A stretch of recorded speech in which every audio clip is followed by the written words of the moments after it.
Meeting of council, and we're beginning the meeting at 7:07 p.m.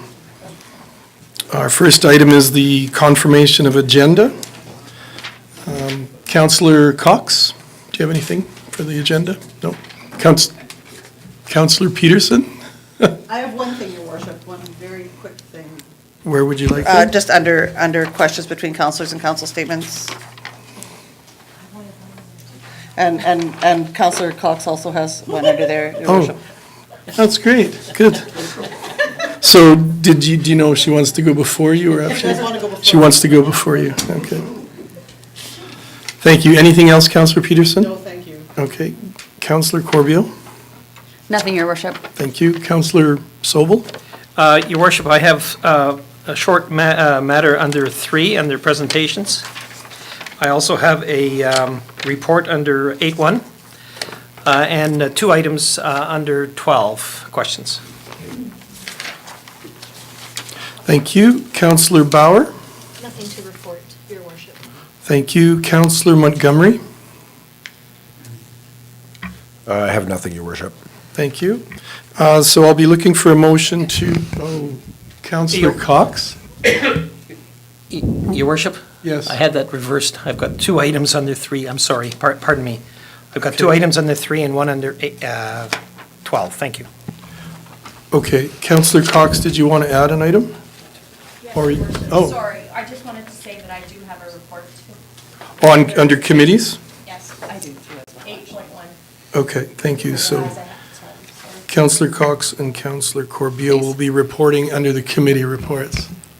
All right, so I'm looking for a motion to, Your Worship, yes. may I add something? Sure, I forgot to Thank go to administration. Sorry, Ms. Sawatsky. No worries. Your Worship, can we please move item 8.2 to item 4.1, and that's the Seniors Advisory Committee report? That's right, thank you. Anything else from administration?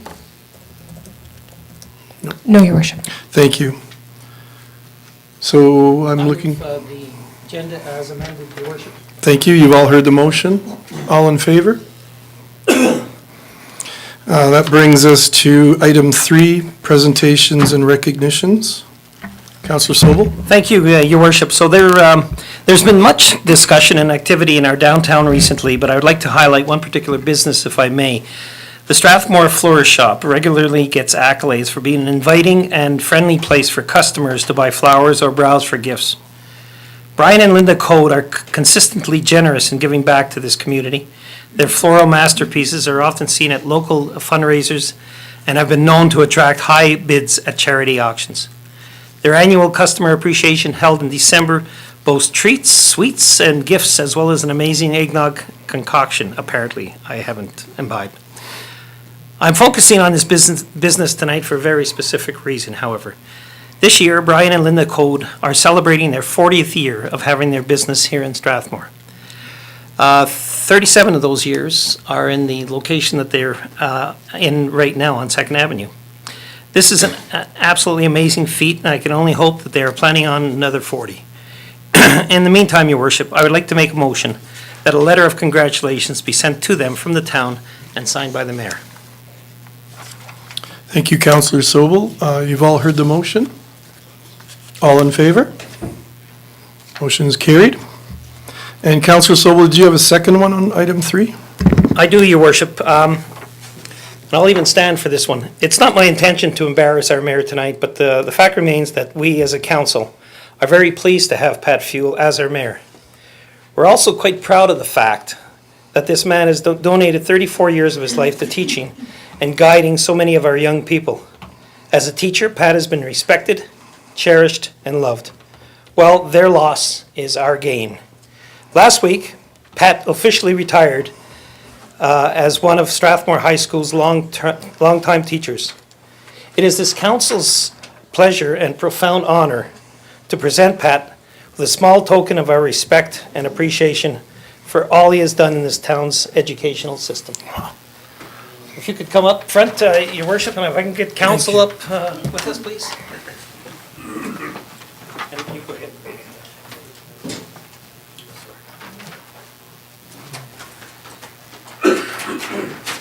So from all of us, Pat, Congratulations on your retirement.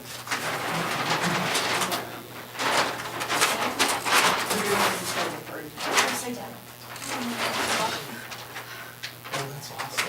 It says, an awesome teacher is hard to find, difficult to part with, and impossible to forget.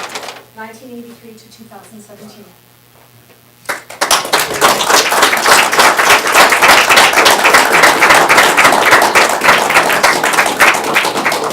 Bob and Jason, can just really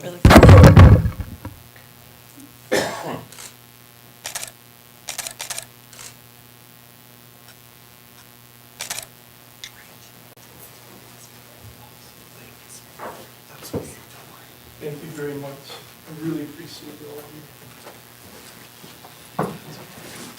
And that, your worship, concludes my presentation and recognitions.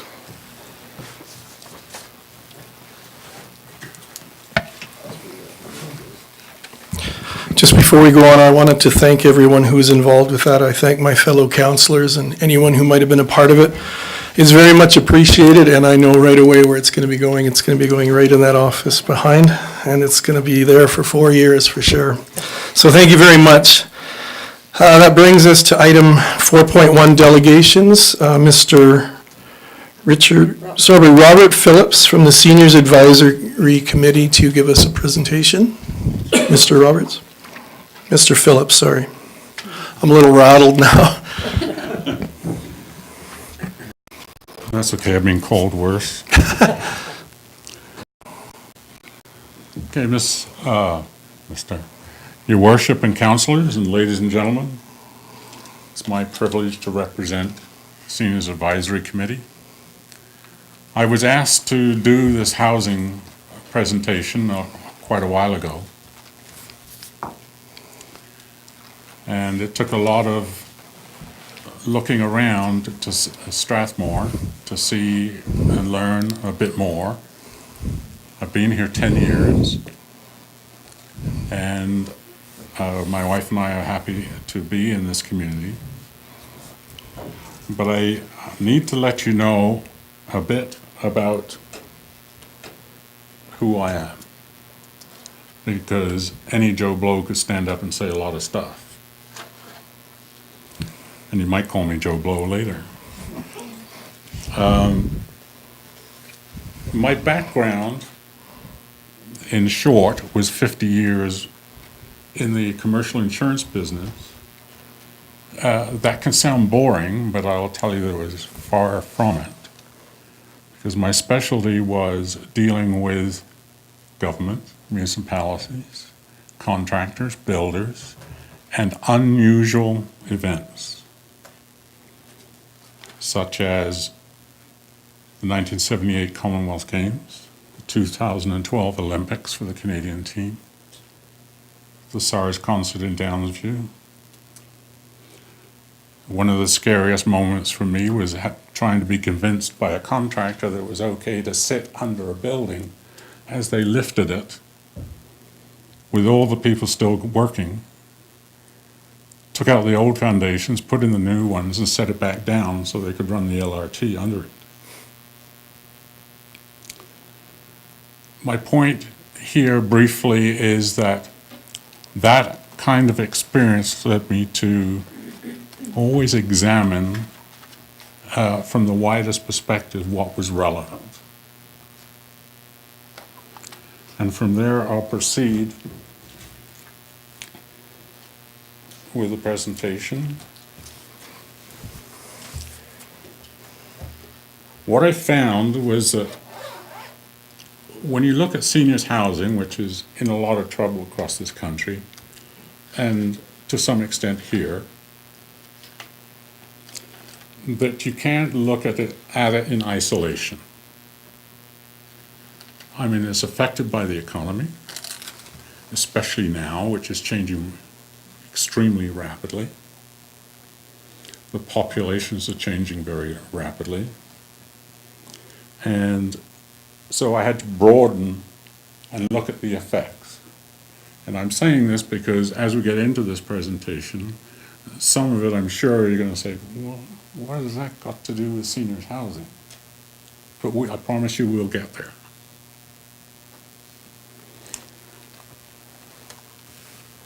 There are many challenges facing the Wheatland Housing Board and the Wheatland Lodge.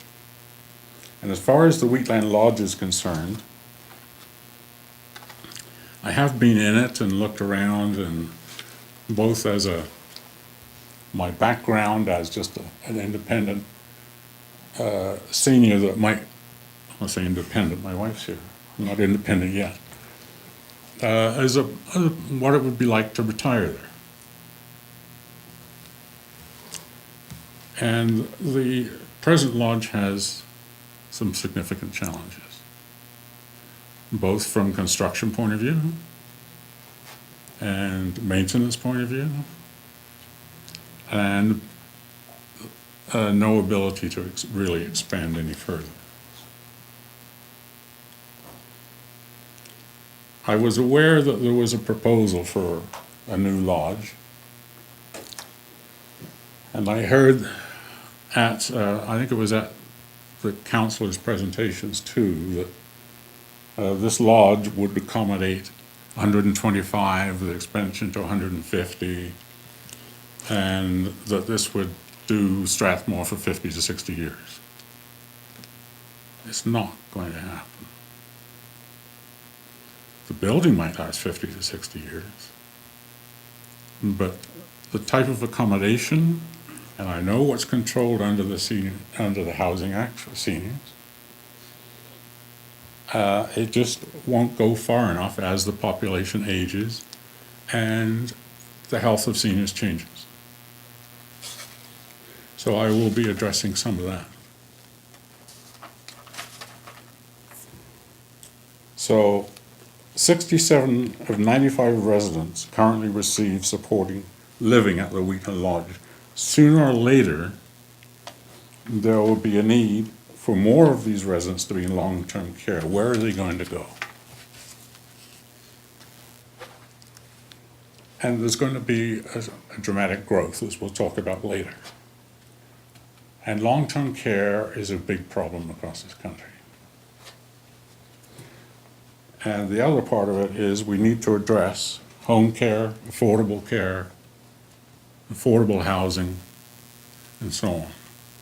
You can't look at seniors housing in isolation because it's vastly changing around the world. And people are changing.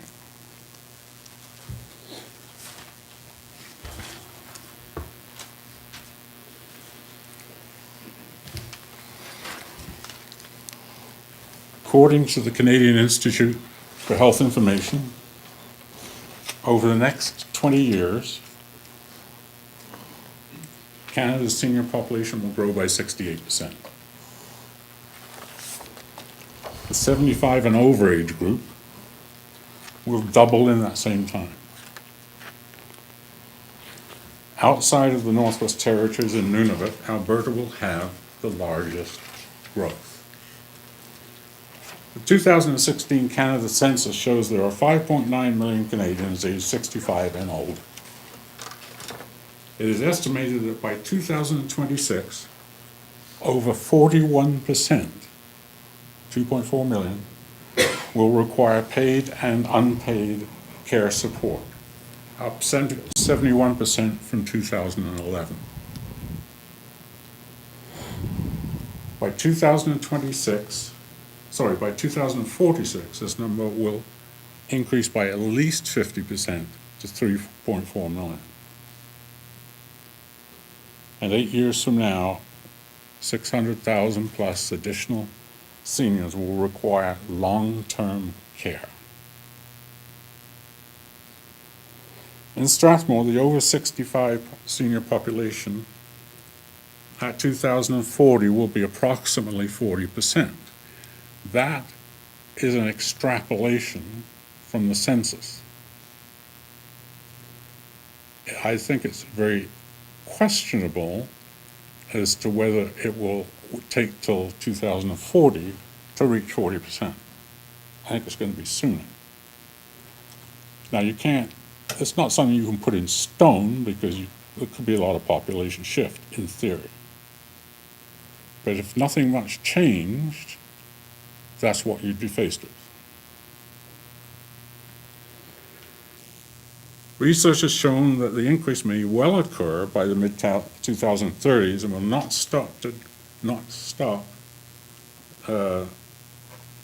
will not drop significantly until 2046.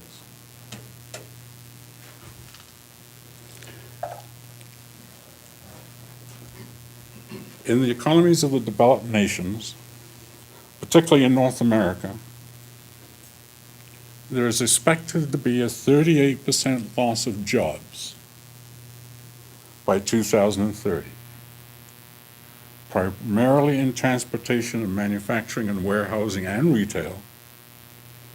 And that's a joint prediction by Price Waterhouse and the president of the World Bank, who have done a lot of study on this and presented it to central banks around the world.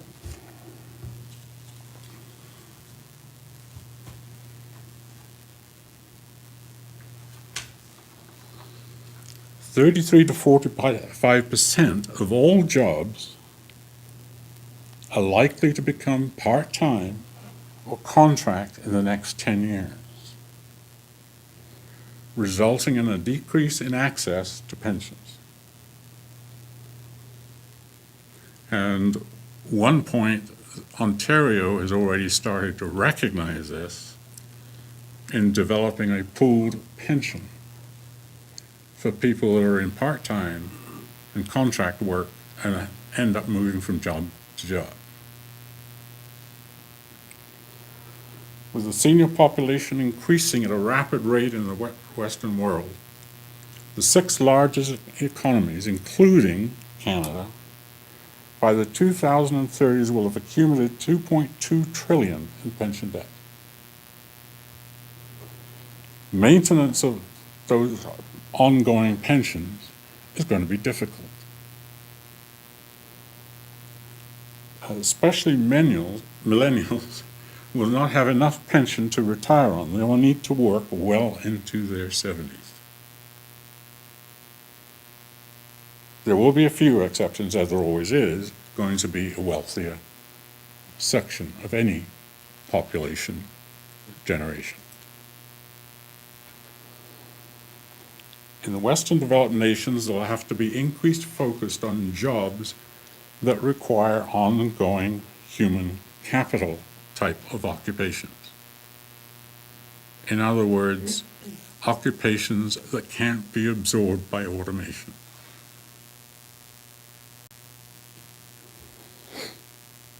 Now, some of those would be education, healthcare, environment, technology, retraining, and so on. Manufacturing, there may be some where you get a really specialized kind of manufacturing that can't be automated. And there may be in retail, as they're doing in the States, even in some of the box stores, they're starting to create specialty stores because of the online threat. We are already seeing people become unemployed in areas such as manufacturing, mining, and retail, unable to get work other than low-paying casual labor. Some could be retrained, some not. Large box stores such as Sears, which everybody sort of knows about, Hudson's Bay and JCPenney, are already starting to have problems. Over the next 20 years, it is anticipated that the large shopping malls will start to have problems as people continue to shop online or go to specialty local shopping. The U.S. anticipates a loss of 8,000 retail operations in 2018 alone. And they think that that forecast is light. We all hear about automation and robotics. It is happening a lot faster than we think. You may have heard about Amazon quite a lot. I don't know of anybody that hasn't. They're now getting into the fashion business, and they've started using the same manufacturers that produce Under Armour, Lululemon, Polo, and others. Except they're undercutting. And Under Armour is already in trouble. Recently in the local news was Amazon opening a distribution center here by Cross Island Mills and employing 500 plus people.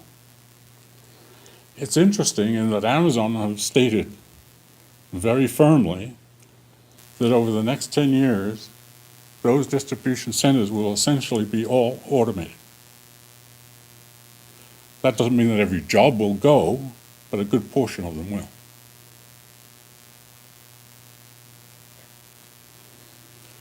In England, there's a firm called Ocado.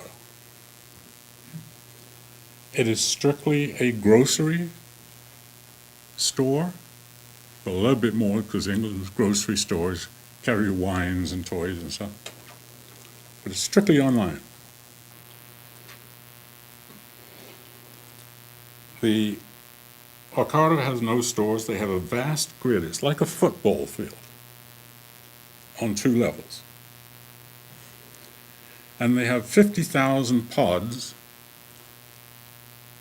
in between those fields. It's the simplest way I can explain it.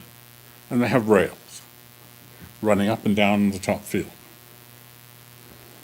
They have robots, 1,000 of them,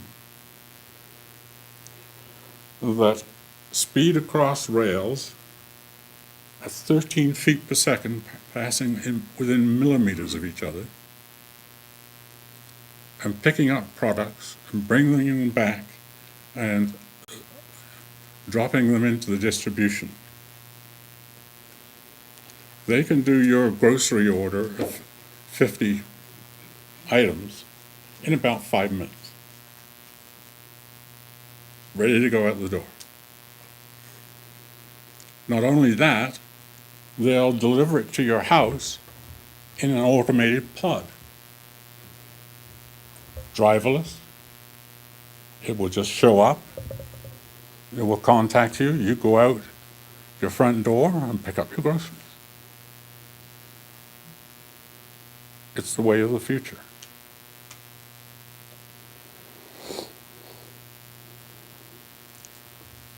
And they can obviously do the restocking as well, where they pick up stuff from the distribution end and put them back in the pods. Very quick, very efficient, very low cost. This facility is expanding, and yes, there are employees. Nothing's totally automated in this kind of area. The people put the orders together at the end, and they are expanding. They're going to have 5 more of these centers in the UK. And it seemed to be a real threat to some of the big grocery chains. In Japan, they are using pods to bring the store to your door. So you phone this number if you're interested in makeup. They'll tell you when the pod will arrive outside your front door. In that case, they have a driver that also can tell you about the products.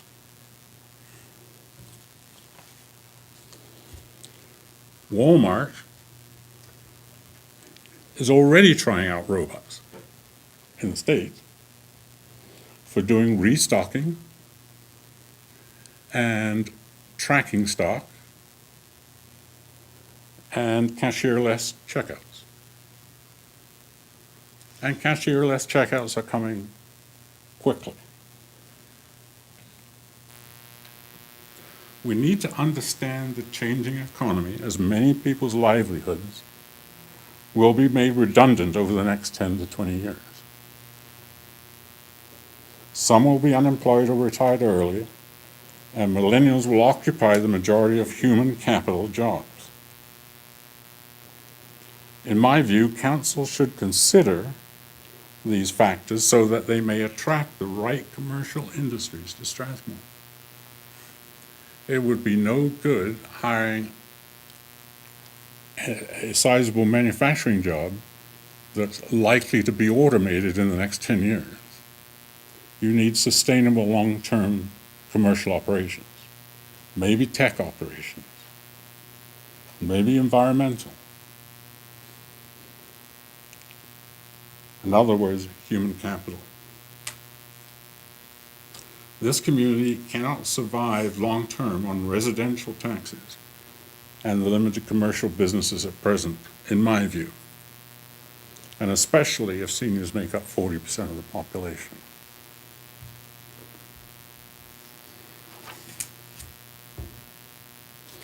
So now we get to other factors affecting seniors' housing.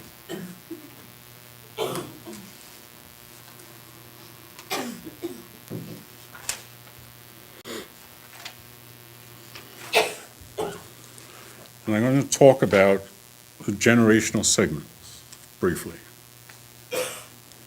You hear all these names, Generation X, Generation Y, Millennials, Baby Boomers, and so on. And this is just information, and you can't take these numbers always as absolutely sacrosanct. A few years either way, it doesn't matter. Baby boomers in 1946 to 1964, generally speaking.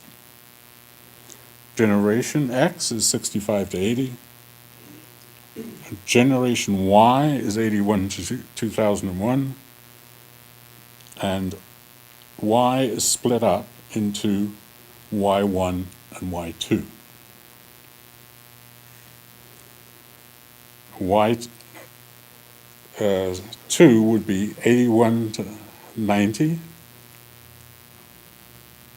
and Y1 would be 91 to 96. I think that's supposed to be the other way around, but anyway, Generation Z is mid-2000s on.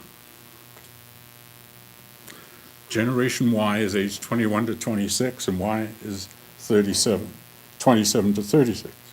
Are very different in culture and outlook, and much different financially. The latter is likely to have credit history, first mortgage, maybe a couple of kids, and they all hate to be called millennials. Having said that, a Royal LePage Millennial Survey highlighted that peak millennials, the age 27 to 36, will grow 17% by 2021. Excepting Quebec, New Brunswick, and Newfoundland and Labrador, this millennial segment has a strong desire to own a home, with 87% saying they believe home ownership is a good investment, while 69% hope to own a home in the next 5 years. However, only 57% think they will be able to afford one. Alberta has the highest number of those Y2 millennials,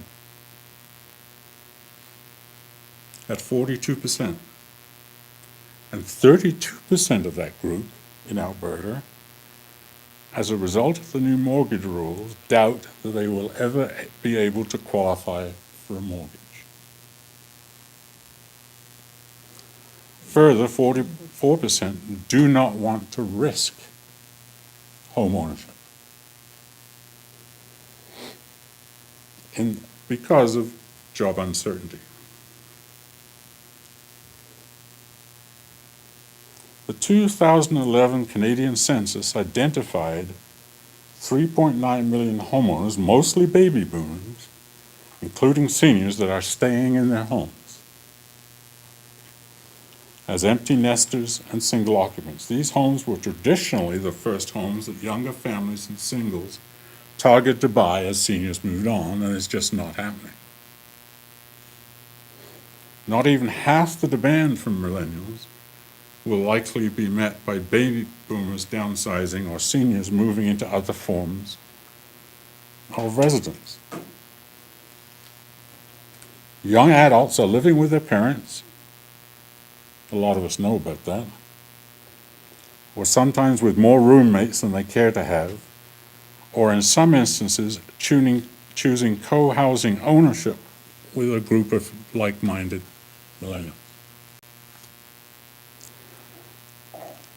CNBC reports that across developed countries, home builders have drawn criticism for not producing enough starter homes. And you can see that around here. One problem is that retired seniors or late boomers looking to downsize are interested in the same type of homes, especially bungalows, and other housing on zero lots. But while zero lot building includes townhomes and duplexes, most want the separation between their homes and the neighbors. Millennials are eager for smart homes with modern technology. If you add being able to live on one floor, including 2 bedrooms, laundry, 1 or 2 bathrooms, along with furnace or other heating or cooling, for example, front balcony deck with attached extension to accommodate furnace, which is done in many apartments, then the demand from those downsizing, retiring, or first home buyers, 900 to 1,000 square feet, is significant. There is a drive in the U.S. to provide lower cost, more efficient homes. And they're requiring builders to be innovative in their approach. Some builders are contributing a percentage of the purchase price, 3%, for example, to millennials for this, towards their student loans. Finding ways to get money back to them so it makes them easier to own their home.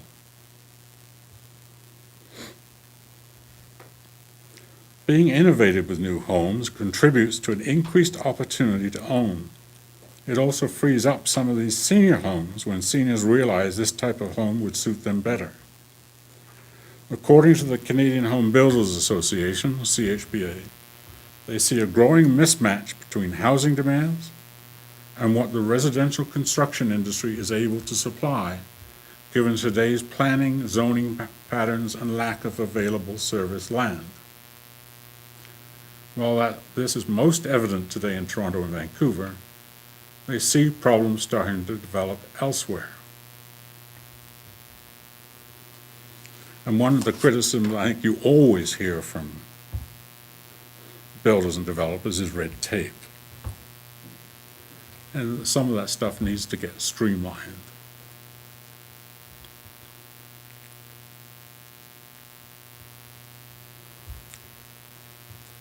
Millennials are eager for smart homes.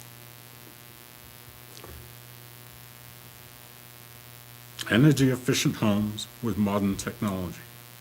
If you add being able to live on one floor, including 2 bedrooms, laundry, and 1 or 2 bathrooms, along with a furnace or other heating or cooling, for example, that front balcony deck with attached extension to accommodate, pardon? Yeah. Then the demand from those downsizing, retiring, is significant. Yes, I did.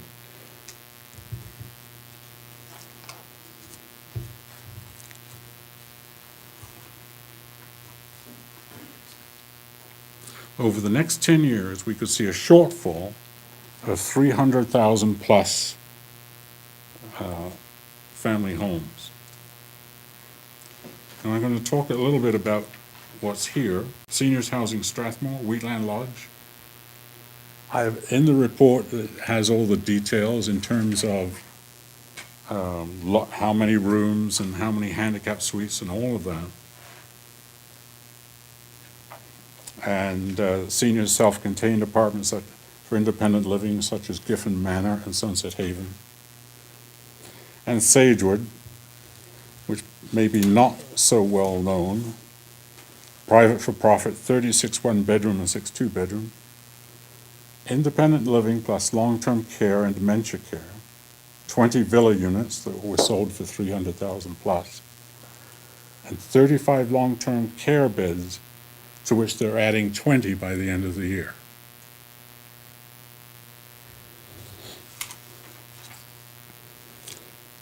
And they have 32 dementia beds.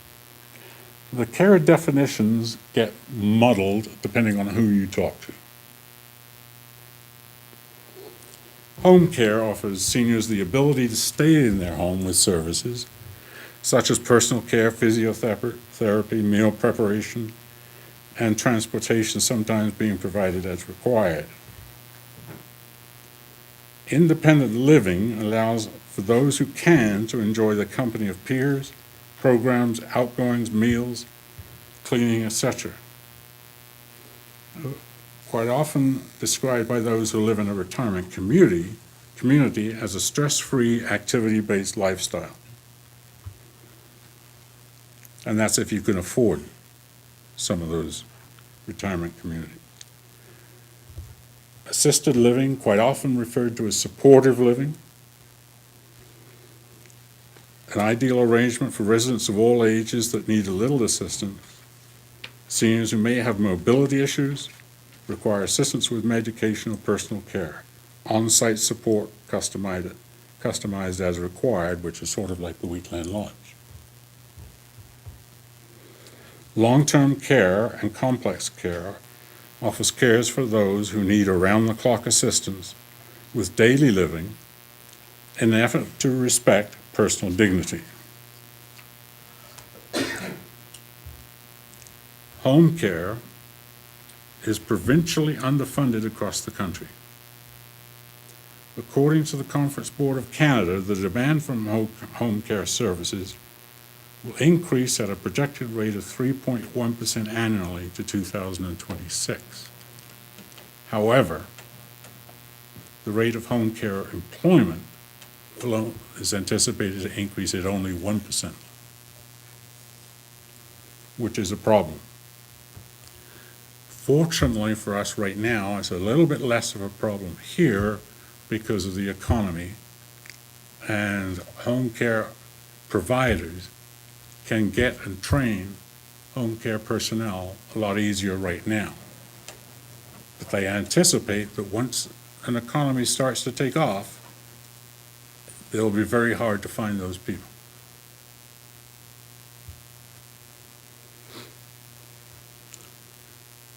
Part of the problem for home care is the dramatic lack of resources across the country. When someone who's receiving home care ends up in the hospital, the problem is compounded with the need for long-term care beds. For example, a senior living in their own home and receiving limited home care ending up in hospital for a while, but after treatment is no worse off than when they came in. There is a method for assigning priority levels called, funnily enough, MAPLE. It is derived from variables in home care assessment to identify those in need of services and to help prioritize continuing care. Here's where the problem comes in. The issue here is that hospitals are constantly short of beds.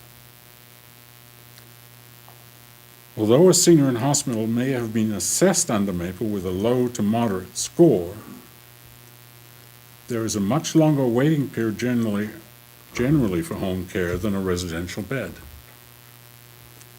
Thus, approximately 30% of all seniors with that low score assessment in hospital are moved to residential long-term care beds, even though they could be well looked after by home care, because the hospital wants the bed.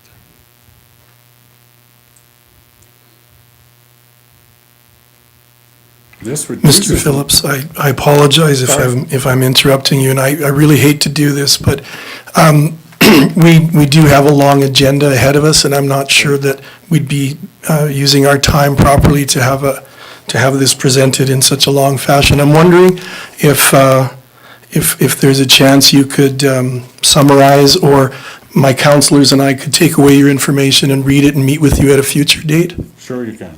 Thank you. I'll summarize briefly, because there is a lot of development around the world and in terms of approach to both seniors' care that is very different from what's done here. And the States is changing rapidly. And part of the issue in a number of these countries is the homes like Wheatland Lodge. I know what's mandated for that size of room, but they're finding they can't fill them. Because people want to stay in the community. And that means you have to develop more approach to home care and community care, and different options to that, which the U.S. is really starting to develop. And they're having trouble filling their old style retirement development. So it's cooperative care and home care and or continuing care. All these things, as all in the report, need to be worked on together. And affordable homes. In my view, just like in Langford and other cities in Canada, developers are required to put in 10% of their community development into affordable care homes. And the last news item I will mention to you, which has just happened in Ottawa, they have built what they call passive homes. There are apartments that are slightly more expensive to build right now. Construction methods are a little different, but they do not have to include heating and cooling because of the way they're built. The cost per year for these apartments, which are being used right now for affordable care, is $30 a year for each apartment.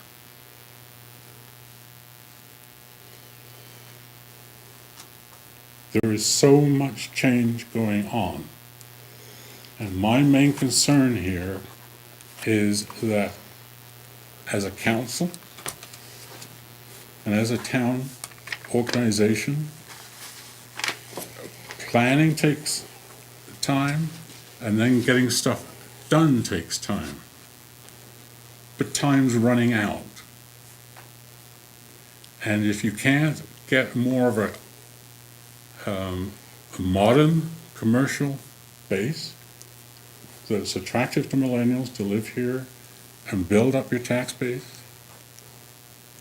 and be able to build community, seniors communities, or communities that involve seniors, because most seniors, not all, but most seniors want to be in a community with others and have that community feel. So all I ask is that you read it, and if you want to ask me questions later, please feel free to do so. But it's crunch time as far as how you build this community for all different areas of the population, including transportation. That doesn't, when I say transportation, I'll just say that you build it to allow for transportation, not that you're building an immediate transportation system. But it's going to require a lot of work. It does sound like we have to rethink some of the things that we do and some of our planning for the future as far as seniors' homes go and what we need to do for their housing. And I think the fact that you've got us such an in-depth report will be great, because some of our representatives who are on Wheatland Housing can use this information to make some plans as we go forward. And I totally understand your concerns and the idea that we have to rethink the old standard, kind of a lodge approach, and look at other methods as far as how to take care of our seniors as they get into an older age. So I appreciate the report, and I appreciate the depth of it is amazing. Councillor Peterson. Thank you, Your Worship. I believe that it won't be just Councillor Cox and I working with Wheatland Housing Management Board that will utilize this material. And I just want to say, when the Seniors Advisory Committee recognized your expertise and requested that you prepare a report to council, we didn't think that you would be replacing a consultant to the tune of thousands of dollars, because what we have here, I certainly didn't anticipate, I did more recently, but at the onset, I didn't anticipate the depth and the breadth. And I think what I appreciate the most is the evidence base that you've got here for this council to work with into the future. And for my part, I just want to say that this allows this council to move forward with confidence in the strategic planning we'll be doing in the next 6 weeks. This is a tremendous asset to us, and I'm assuming by your comments that you're open to emails from this Sure. council relevant to this. And I want to say that I see lots of low-hanging fruit at the front end, lots of tremendously hard work, but there are lots of things in here that I would like to talk more about in the future with regards to things that this council can bring forward to AUMA in terms of lobbying provincial government, particularly around the recommendations on pages 41 and 42 with regards to LAP. I think that's the low-hanging fruit. But from your report today, one of the things that I think that I take to heart most significantly is that this strategic planning cannot take place in isolation in any way, shape, or form. And the municipal government has made some changes to off-site levies, so it speaks to many, many of the things that you've indicated in this report, and it is definitely something that we've considered. And in fact, this council has talked at length about the need for the exact kind of development in our community that you've spoken about, and I can't tell you how much I appreciate this. Thank you very much, and I appreciate your support. I just would like to end with one comment. And that, I think, is that this council has a big opportunity, a huge opportunity to get ahead of the rest. Yep. And so it all depends, obviously, what you do with it. But my concern is, if it takes too long, somebody else will pass you by. And this is a nice community. It needs to grow effectively, not just for the sake of growth. And it needs to understand all the different things that are going on in the world that can allow you to plan better. That's it. I just have one follow-up question, and maybe not for an answer tonight, but for future consideration and consultation relevant to this report. And that question that I will bring forward at another time will be seeking your opinion on the impact of private for-profit long-term care facilities versus the public sector. I know it's a conversation for another day, Yep. but that's very definitely something I'd like to talk to you about. Okay? Thank you Fair very enough. much, Robert. Councillor Cox. Sorry, Robert, I just wanted, I don't see your email anywhere in here. Could you give it to us? Or I can Yes. send it to them as well. Well, it's dead easy. Yeah. Phillips, RW, @gmail.com. Thank you. You're welcome. And thank you very much for your presentation. Yeah, I'm sorry it took so long. I don't No, think that's- you understood the length of it, Mike. That's okay, and I apologize, I did not mean to slight you, it's just we have other many I other items. understand But I do want you to know that we appreciate the breadth and depth of this report. It'll give us something to read.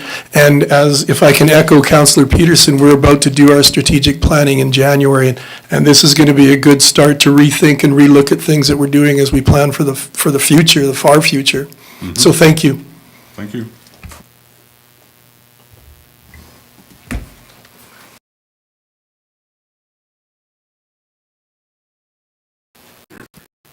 Okay, thank you. That brings us to item 5, confirmation of minutes. 5.1, the minutes of the December 6th, 2017 regular council meeting. I think that's the wrong date, but so moved, Your Worship. Oh, that's right, it is the wrong date. It's today. So Sorry, Your Worship, that would be the November November, 15th. yeah. November 15th, and you've made the motion to accept the minutes of the November. Yes, Your Worship. Thank you. You've heard the motion. All in favor?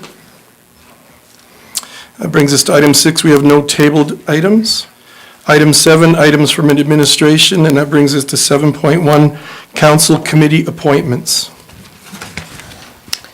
Your Worship, administration is bringing back this item. It was postponed till this meeting, so council could review applications from citizens for appointment to their boards and committees.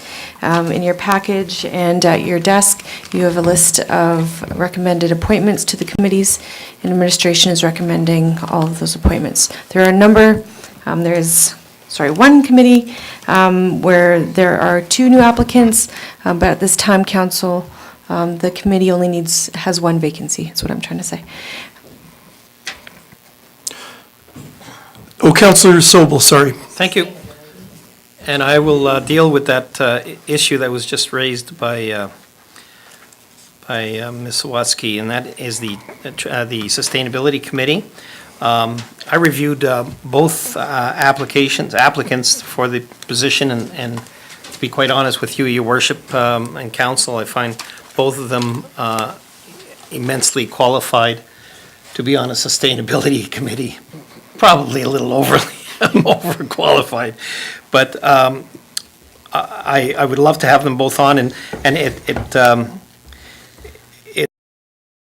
issue that arises is that the committee has talked about expanding our committee and to have 7 members from public. So what I'd like to do tonight, Your Worship, is grant admittance to the Sustainability Committee for the first applicant, which was Jennifer Neufeld, and also make a motion that the terms of reference for the Sustainability Committee be brought back to council with an amendment to make this a 7 public person requirement. Or maximum on the committee, and then we can hold Ms. Oksana's, or Ms. Tracy's rather, application in abeyance until that motion is hopefully made. Councillor Peterson? Just on a question, Your Worship, couldn't we make the motion tonight? Like the terms of reference, this is not rocket science. Your Worship, the terms of reference is listed in your procedural bylaw. Right. So any change to that would have to be done by an amending bylaw. By an amending bylaw? Yes. My quick question for Ms. Sawatsky is, can we look at this motion separately and vote on it, and then look at the other members as a group motion? Yes, Your Worship. Okay, so that might be the most efficient way to do it. So you've heard the motion from Councillor Sobel? Can I just ask that question? Sure. Just to be clear, there's no reason why we couldn't move a change to a bylaw. Your Worship, except that you have no bylaw in front of you. It would have to be an amending bylaw. Yeah. It's pretty easy to get. Just saying, we don't need to do it, it's not emergent, but it's not impossible either. I've done it in other organizations bigger than this one. It's not hard. Well, I think we'll go with what Ms. Jen is suggesting. So- and there is no urgency on this. Okay, so you've all heard the motion? All in favor? And then we'll be looking for a motion. concerning the other public members to the various council committees appointments. I would so move, Your Worship, the additional appointments. Okay, thank you. You've all heard that motion concerning all the other committees and their public members to be appointed. All in favor? Thank you. Your Worship. Councillor Sobel. If I could, just to administration, if I could be assured that Ms. Tracy will be contacted and advised of the situation, and I may as well raise it at this point also, that we would have to then advertise for an additional individual once, of course, once the amendment to the terms of reference is made. Because that would bring us up to 6 if we accepted her.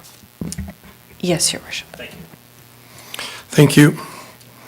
Which brings us to item 7.2, the downtown night market updates, which is on page 11 of your package. And we have Mr. Roycroft from Infrastructure and Development Services. Thank you, Your Worship. Just wanted to, I'm just not going to touch that. After the 75th time I've knocked the thing off. Just in the interests of celebrating successes, bring this brief update to Council's attention regarding the night markets that the town hosted in downtown Strathmore this year. It's sort of part of the, during the reconstruction of 2nd Avenue, a lot of concerns were raised about businesses, having challenges, sort of a need to continue driving people downtown.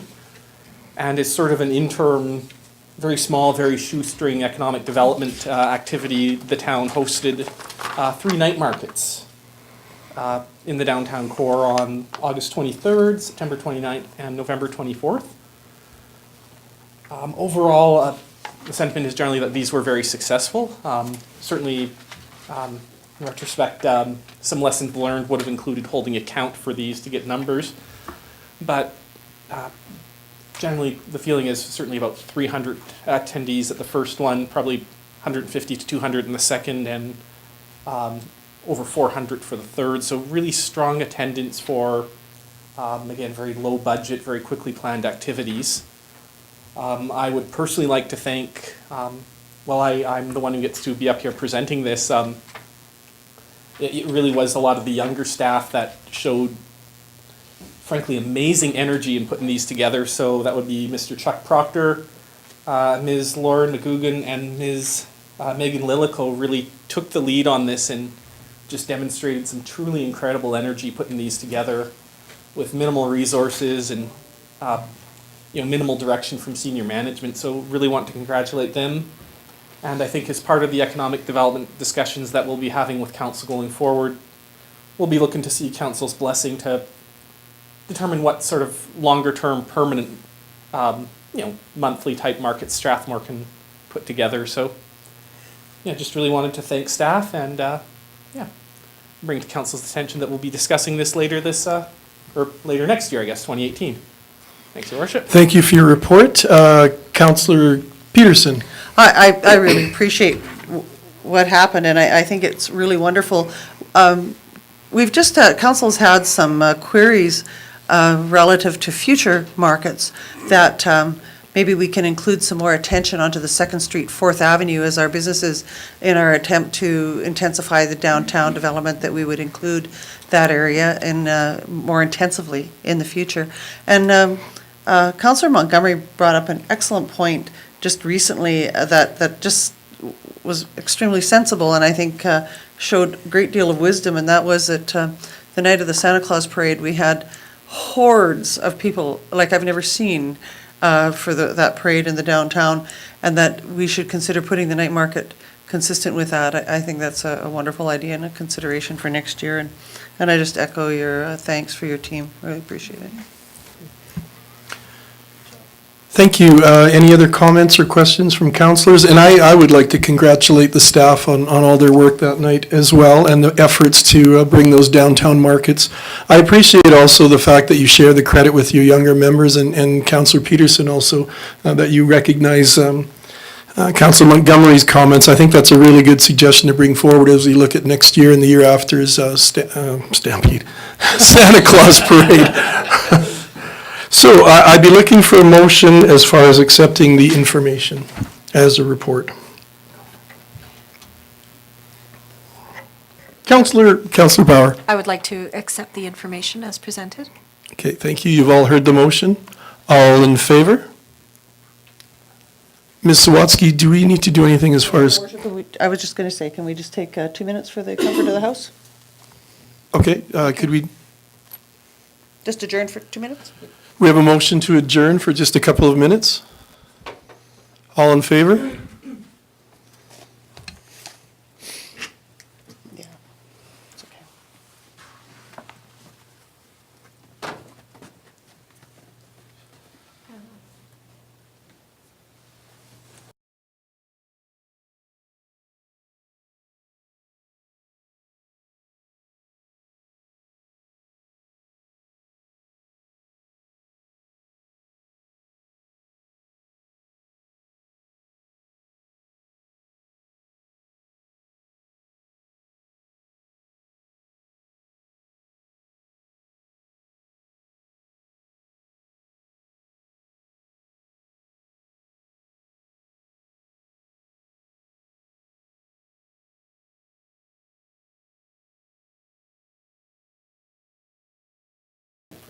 We're just going to wait a couple of minutes, or minute.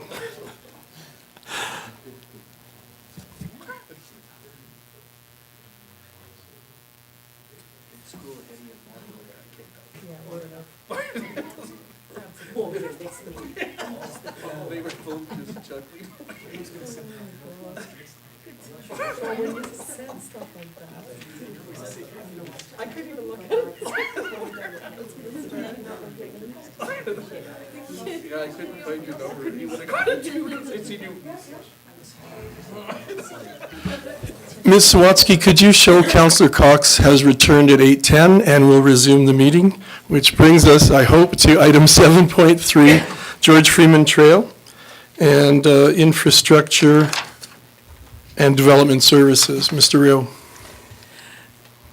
Thank you, Your Worship. Make sure I didn't do the honor. That's good.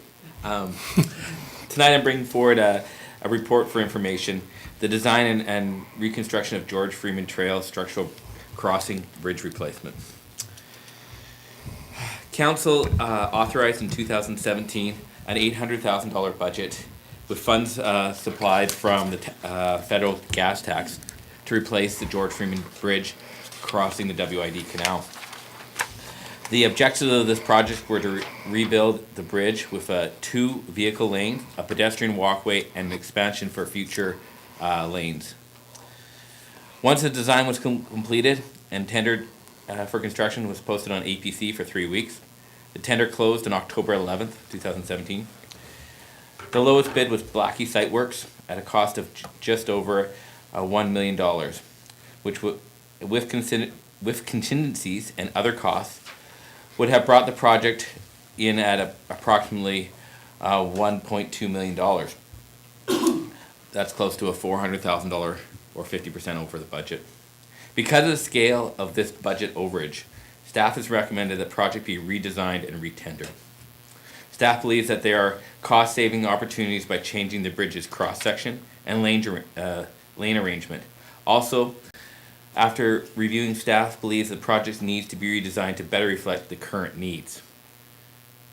Specifically, putting in the expansion for the future 4 lanes for work that's not required for 20 years and having that in the ground when the life of a bridge is about 50 years. We'd be using 20 of that years before we even actually got to use those. Staff are recommending that town adopt a different tendering strategy for this project going forward. Rather than tendering engineering construction services separately, staff are recommending that the project be tendered as a design build, with an eye to saving costs and time. Further, staff will tender the project with a publicized budget to ensure that any serious bidders will come under that budget.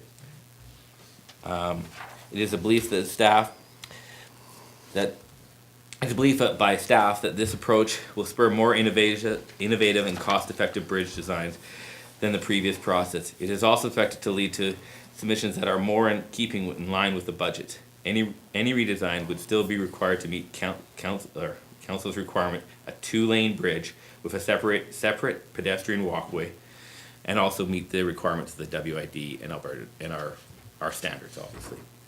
How the design would be sorry.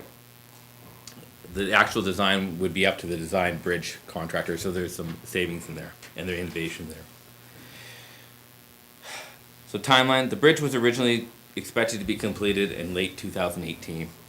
And staff are proceeding to have the project completed as soon as possible, leaving some of the flexibility on completion to the contractor to get the best price.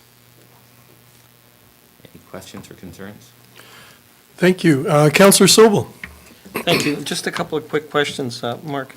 How much money have we got sunk into this thing right now in regards to design? About $60,000. And, yep, sorry? And we would take that as part of the package. We would actually include that in the design build project as part of the informational package. Excellent. And what is the present condition of the bridge at this point? As it stands? We have done another assessment after October. In November here, we did assessment. Okay. And there is some issues that need to be repaired. And that will be considered in the design build, depending on the award. There's approximately about $25,000 of repair work that is required if we extend it beyond this year here. So those will be considered in the package. Just to follow up, so but the bridge at this point, is there any immediate safety issues? Not immediate safety issues, but if we go beyond a year, there's about $25,000 of work that would have to be done. Thank you. Thank you. Councillor Montgomery? Thank you, Your Worship. So my first question would be, do you have any idea why there was a 40 to 50% discrepancy between our estimate and what we were getting back for estimates? One of the issues was it was originally tendered back in 2009 and came in at about $800,000 at that time. And when the budget was replaced back in, the same number was carried, even though at that time the cost, there was a lot, obviously right when we hit the recession or downturn, so that number was much higher now. That was one of the main reasons, and there's a few other issues we put in this design. There was a concrete head wall, there was a fancy rail, there was an extended life of the culvert. There's a few design adds to it that we believe we could get for that same price, and obviously we were unable to. Okay, and then I guess my other question, so one would be, do you have any idea what the publicized budget will be? Like, I'm assuming it's going to be less than the estimates we were getting back? Well, our plan would be, the issue is we tell them, and on the design build, we'll give them the budget and say, this is the requirements, this is the budget, and it's not necessarily, it's the best proposal that will win. So they could be over that budget a little bit, they can be under that budget, but it's the best overall proposal we'll be evaluating on the best value for that $800,000, and that meets the specific requirements. Oh, so like it'll be close to about that 800? Yeah. Oh, I see. Okay. All right, thank you. Just to follow up to Councillor Montgomery's, and then I'll come to you, Councillor Bauer. This would allow you more freedom and flexibility as far as what you're looking for in design and the overall package by doing it this way too, wouldn't it? Well, yes, and it enables, we just specify what we need, and they provide us their requirements. This is their contractor and the engineer work together to come up with the innovation, right? Where we don't tell them it has to be these two culverts, it could be a span, it could be an arch bridge, they could have some other thing that provides the design life and the requirements that we need. So we give us some options, basically. Okay, thank you. Councillor Bauer? Thank you. I know, Mark, you had said that this budget was tendered in October 11th of 2017. Are you anticipating with market fluctuations that you're going to need more than the 800,000 that is currently being budgeted for that, being that we're now going to be into 2018-19? That is the, without a little bit more, I'm hoping we can get lower. What the market, the issue is the market will be the market. So we go out to tender and they'll tell us what they'll bid it. I think $800,000, it can be done.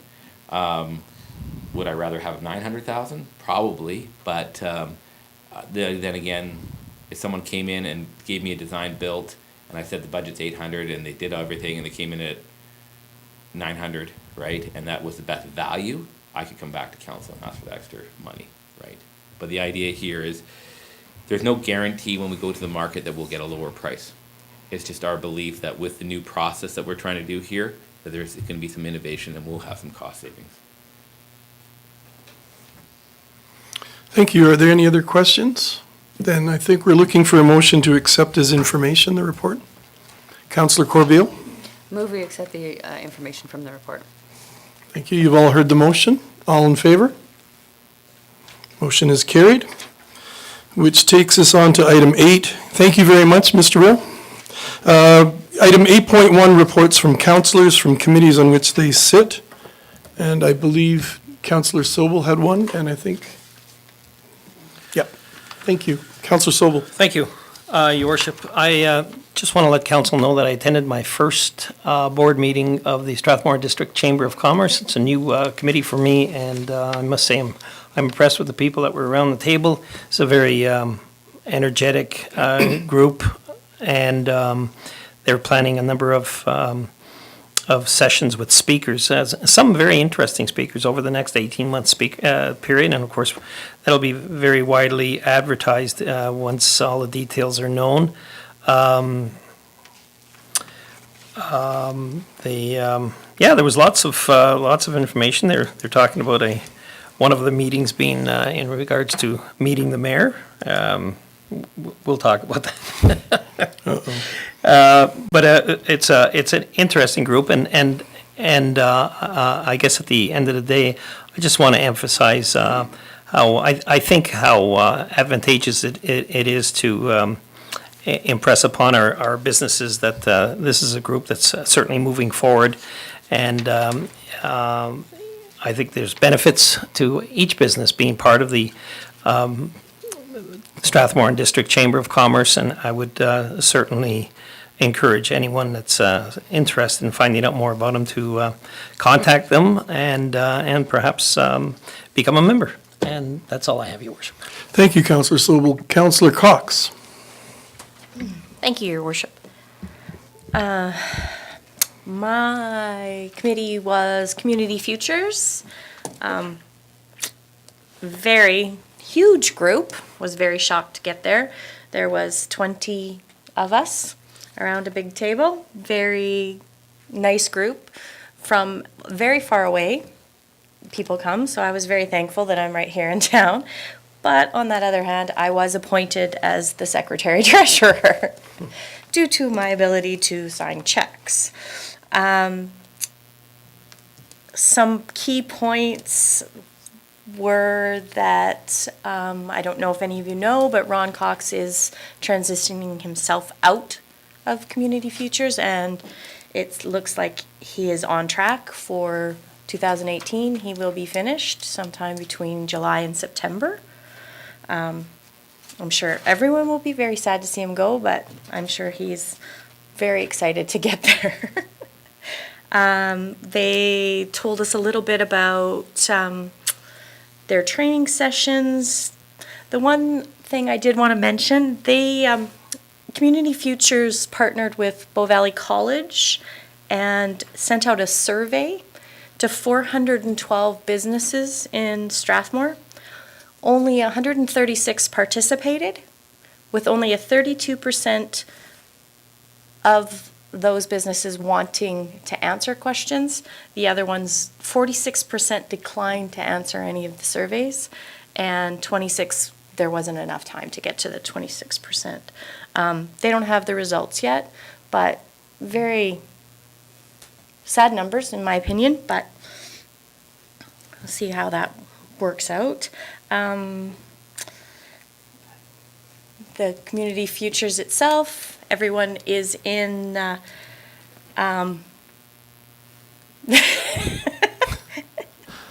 they are in a very positive position. They said they are about half. This is their slowest year they've ever had. They are half as busy as they have been in the past, but they refuse to just give away their money. They are still being as strict as they were before. And that's pretty much it. Thank you. Councillor Corbeil. Thank you, Your Worship. I attended the first SWAT meeting, November 30th. Financials were reported and they did a list of grants. New business, they were talking about doing a student liaison from some of the different schools just to get their input. They would do it like Skype or FaceTime or whatever, just so that they kind of attended the meetings as well. They're going to try and, we're trying to think of ways to implement that for the next meeting. It was their 10th anniversary this year. They also want to do something for that. Even though it will be next year, they still want to do something to acknowledge that. And then hot topic there was the new legislation for the legalization of cannabis. They want to bring in some speakers and that kind of stuff. They kind of revamped this year their whole concept. It was usually like law enforcement, and now they want it to be more public because they want the public to come in and to join. It was a pretty small group actually there the other day. How they get their money is through grants, so the list of grants were listed and signed up for. Committees were appointed, or committee chairs or whatever were appointed. Next meeting is January 18th. Due to the holiday break, they moved it from Fridays actually as well to Thursdays. So the first Thursday of every month now, except for that one with the Christmas break, it's the January 18th. Thank you, Councillor Corbeil. Ryan would you like to add something? I think you wanted to add something to Councillor Cox's presentation. I was just going to advise that with regards to the survey that Community Futures conducted, they've asked to come to a future council meeting to present the results. And then to come to another one to present another initiative, so that'll be probably coming sometime early January there onto a slower council agenda. Just to keep everyone up to date. Thank you, Ryan. So no other committee reports? I'm looking for a motion to accept. Can I do it? Sure. Councillor Bauer? Your Worship, is it too late to do a quick summary of the Strathmore overnight shelter? No, it's not. Not too late. Okay.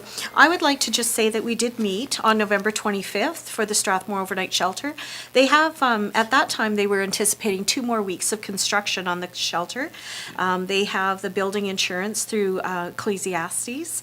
And we have a few different things that have been going on in the community. You may have heard that there was a bin placed at No Frills here in town, and that there were some items that were taken out of that bin, including toys. It's been since retracted. There was not, in fact, a stolen amount of toys from the bin. It was actually a miscommunication. There was a gentleman that came in from one of the Christmas hamper societies, came and helped himself to the toys, thinking that they were part of the Christmas hamper, and took them away. That's why he was, in no way thinking that he should be worried about the cameras or whatnot, because he was taking them back for their association. So in the meantime, the Strathmore Overnight Shelter has done a retraction. There will be one in the paper, and there has been one on Facebook as well, just saying that we are going to still go ahead with the fundraiser in Kinsman Park, the Toys for Hay Rides, and that in lieu of what has happened, that we don't want to have any overlap with competing for services, and so instead we're going to accept food donations and toys, and hopefully that will kind of smooth things over a little bit. We also have an opportunity on December 18th and 19th to go in for some nonviolent crisis training, which I am going to take part in.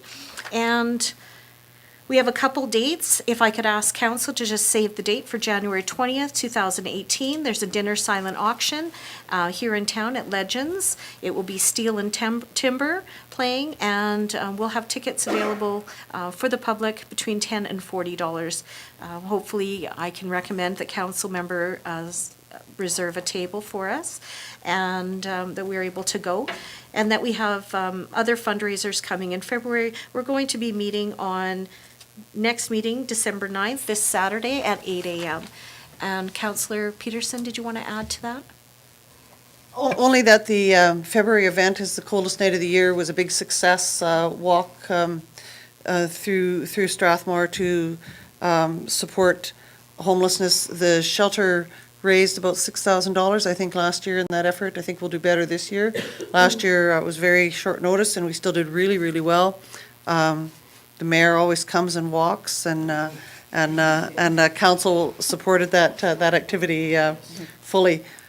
There will be a press release, I think, within the next month regarding the opening of the actual shelter. I believe that there will be one forthcoming. We anticipate that the shelter will be open quite soon, once the final inspections are carried out. And it probably will be run initially by trained volunteers on an as-needs basis. Policy handbook has been adopted.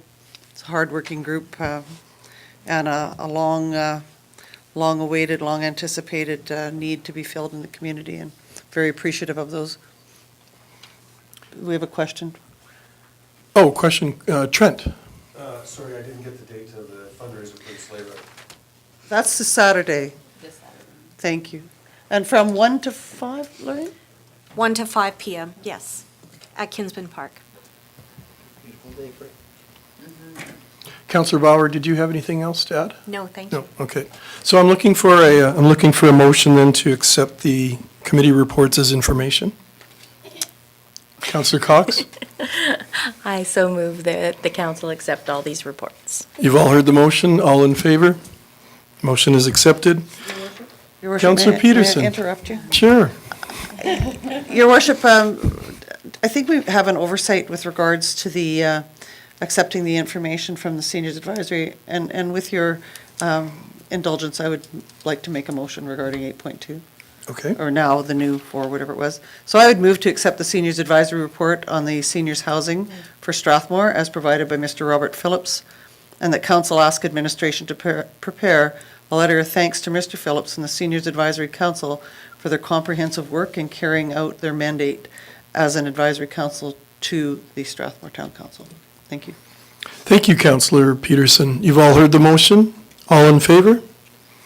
And that motion is carried.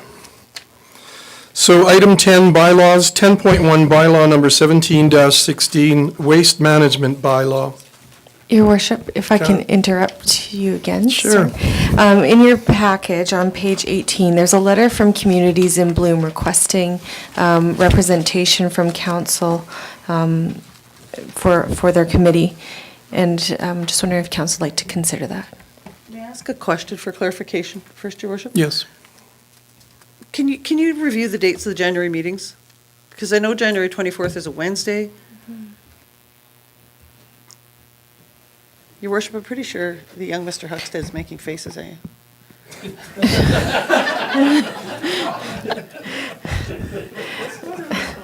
January 24th is a Wednesday. Yes, Your Worship. So council's regular council meetings will be on the 10th and 24th, and then committee of the whole will be on the 17th.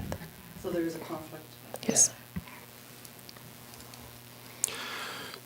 So we could send out correspondence to Mr. Peary on behalf of the town to let him know about the conflict with January 24th. And then moving forward, is he hoping that that Communities in Bloom will have a regular council-appointed committee member? Is that something we have to have a motion on as far as to make that happen? Yes, Your Worship. And is that something we can do tonight then? Yes, Your Worship. So we're looking for a motion to have a counselor added to Communities in Bloom as a committee. Okay. Councillor Cox, do you have a question? Yes. As do I. Okay. I believe they only meet on Wednesdays. I believe they meet every third Wednesday. So there's going to always be a conflict, is there Right. not? So I guess in our letter of correspondence, then, maybe that's the thing that has to happen first, is that we let them know that the only way a counselor could join them would be on the last Wednesday of the month, something along those lines, so that they know that we have a conflict. Counselor Sobel? Your worship, I note that we have a staff member attending these meetings, which is ideal in my view. If they're looking, with all due respect, if they're looking for a decision on this, would it not be better for us to invite them to a committee of the whole meeting and make a decision at that time? I'm not sure that, I'm not sure that having a counselor present at their meeting is going to accomplish what they're hoping will be accomplished by that. The decision's going to be made here, not at their meeting. And them presenting the situation which involves whether or not we want to be judged as a town can very well be discussed here at Committee of the Whole. That's in my opinion, at any rate. Well, thank you. So, Ms. Sawatsky, I could contact Rob Peary as far as Communities in Bloom and ask him to come before council to make a presentation. I know we had representation in the past, but we, as a council, decided that that wasn't necessarily the best way to proceed. So I could get in contact with him and find that out and talk to him about that. Councillor Peterson, did you want to add anything? Just your worship, that I had a conversation with Mr. Peary about this some time ago, and it's an enormous amount of work if they want to maintain the current level of involvement. And I know that what they want is assistance from Parks and Recreation to continue to be able to be involved, because they understand that they're a very small committee. While they've done an admirable job, they have to be either judged by the province or withdraw from Communities in Bloom.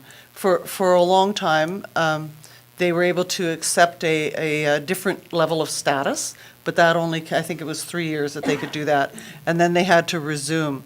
So I think that one of the things that we could consider, that perhaps the mayor in consultation with administration could have a discussion relevant to the letter being sent to Communities in Bloom that may just authorize administration to make decisions relevant to whatever assistance we could provide Communities in Bloom into the future.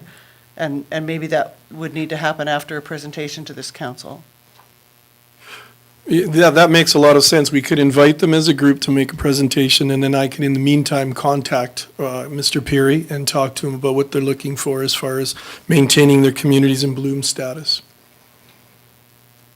Ms. Sawatsky, did you want to add anything? No? Okay. Councillor Cox. I find that the letter's a little too vague for us. I don't really understand what they want from us. If we do sit on their committee, what are they looking for? Councillor Peterson. So I think as Councillor Sobel pointed out, I think that they had a different understanding of what this councillor could provide on there. I think they were thinking that they needed the support of the town and that somehow authorization could come through council to their committee. And so I think we can achieve the same thing in a different way. And that's, they had talked to both his worship and myself prior to this.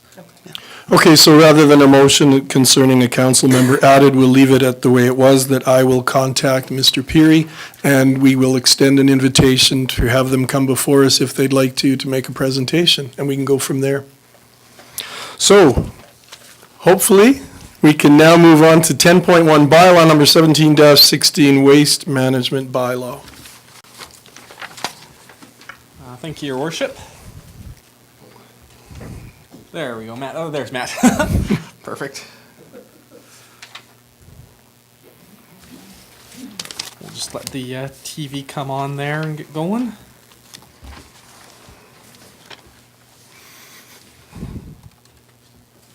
See if I can't figure out how to make this work myself.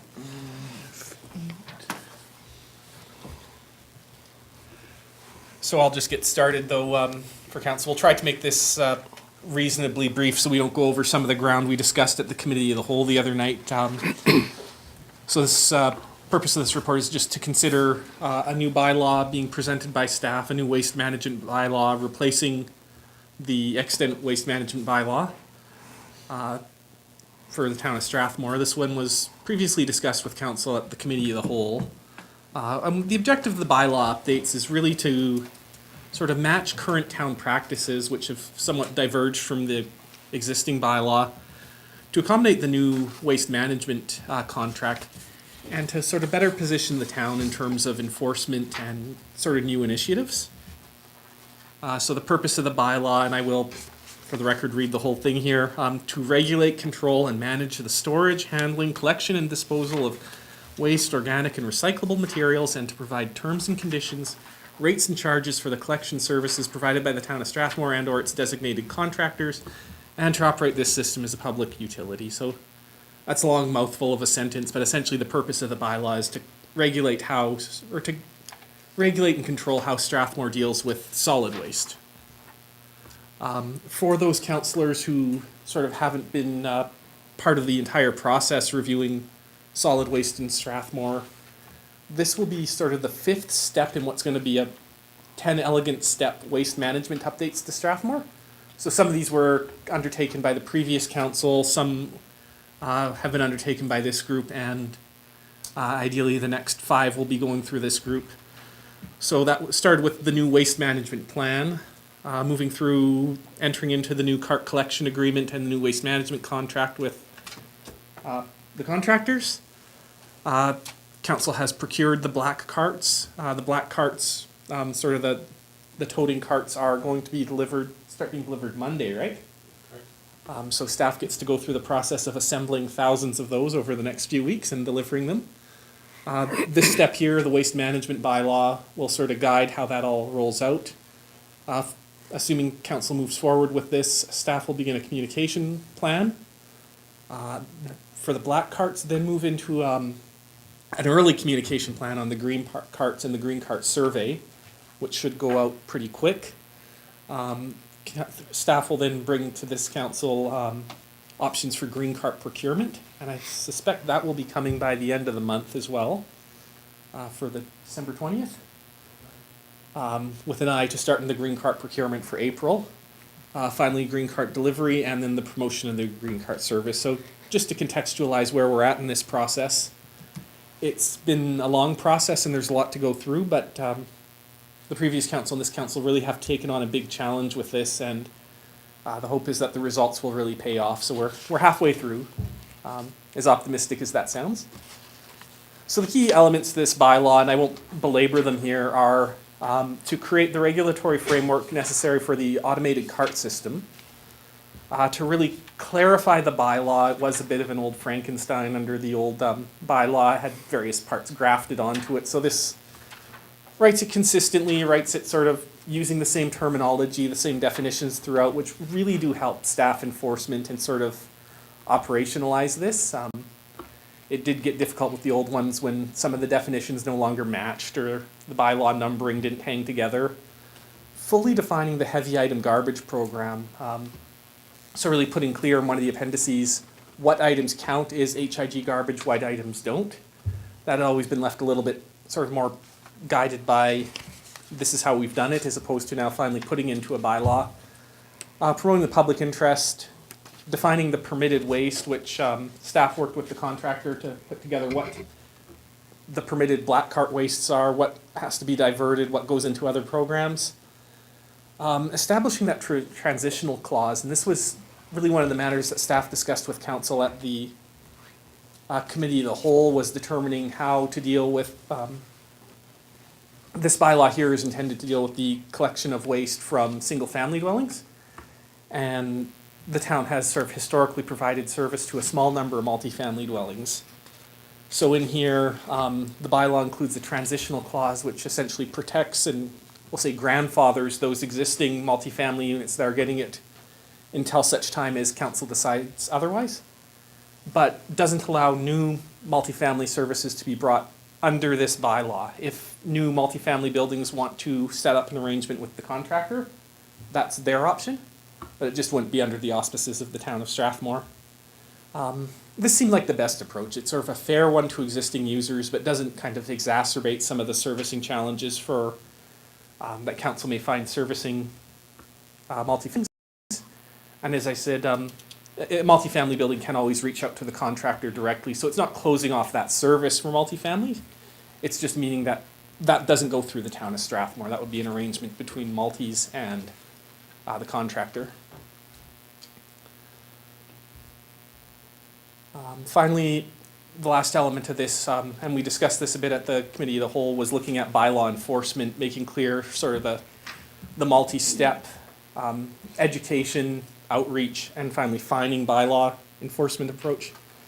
And the fines will be put into the fees bylaw, which I think is coming to council on the 20th. Perfect. So, hope to have kept that brief, and we're here to answer questions. We have myself, Mark and Hetty to answer any questions, as well as the contractor. But staff's recommendation here is that council give the 3 readings to bylaw 1716, adopting the new waste management bylaw and repealing the extant bylaw. That concludes staff's prepared remarks, Your Worship. Thank you, Ryan. Are there any questions? Councillor Sobel? I have a couple, actually a few, I guess. Thank you for that. So if I understand this correctly, and the black carts are arriving on the 11th and require to be put together. Is it that our staff doing that, or are we hiring some students perhaps to do that pre-Christmas at $15 an hour? Or is that not our? We're going to try and maximise the current staff that we have. Okay. To assemble those carts on site. Yeah, that's kind of none of my business, but I just thought I'd throw it in as a possible suggestion, because it sounds like, and the reason I say that is because you mentioned, and I'm sure you were exaggerating, but you said a few weeks of putting these things together. That was an exaggeration. Your Worship, it won't, that was a bit of an exaggeration on my part. The carts are shipped with the tops not put on just for stacking, so Okay. it's just a matter of snapping the top in place. Okay. Yeah, so we have a detailed, with the contractor, we have an assembly plan to assemble in our new ops center. We've cleaned it out, we have it there. We have rented a couple of extra cars, we have it all delivered. We've engaged, Colin will be giving one of his drivers, so he will actually be driving us on the routes. So we have it all mapped out, and we have a fully ganted out chart, so we are very confident that. I have total confidence in you guys. They will be there before January 1st. Next is, the second slide back was in regards to, you don't have to bring it up, it's not important, but the multifamily residences. And you had 4 there. Do we not have more than 4 multiplex condo complexes? Your Worship, with regards to that. I can think of 4 right off the bat, and I'm not really. Yeah, Your Oh, some are Worship, private? yeah, So with there's only regards to 4 that. right now?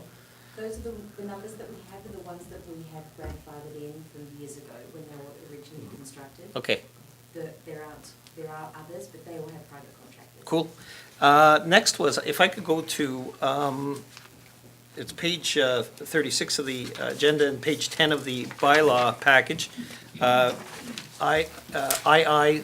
Subsection II, heavy item garbage means an item of waste with a maximum of 3 to 5 items per residential item, with an overall length of no more than 1 1/4 or 1.25 meters, which is approximately 4 feet. So I have 2 questions. That raises 2 questions for me. First of all, how do we define, why would we have a maximum of 3 to 5?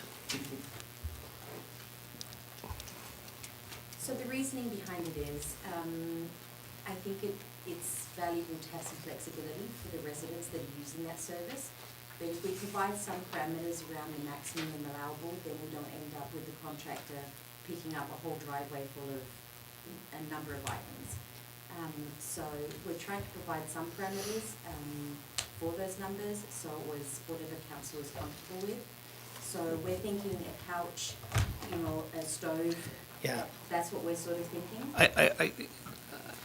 I'm not sure that I'm explaining myself properly. I have no problem with limiting it at 5. I don't understand the 3. It should be 5. It should be just one or the other. Okay, so maximum of 5 items.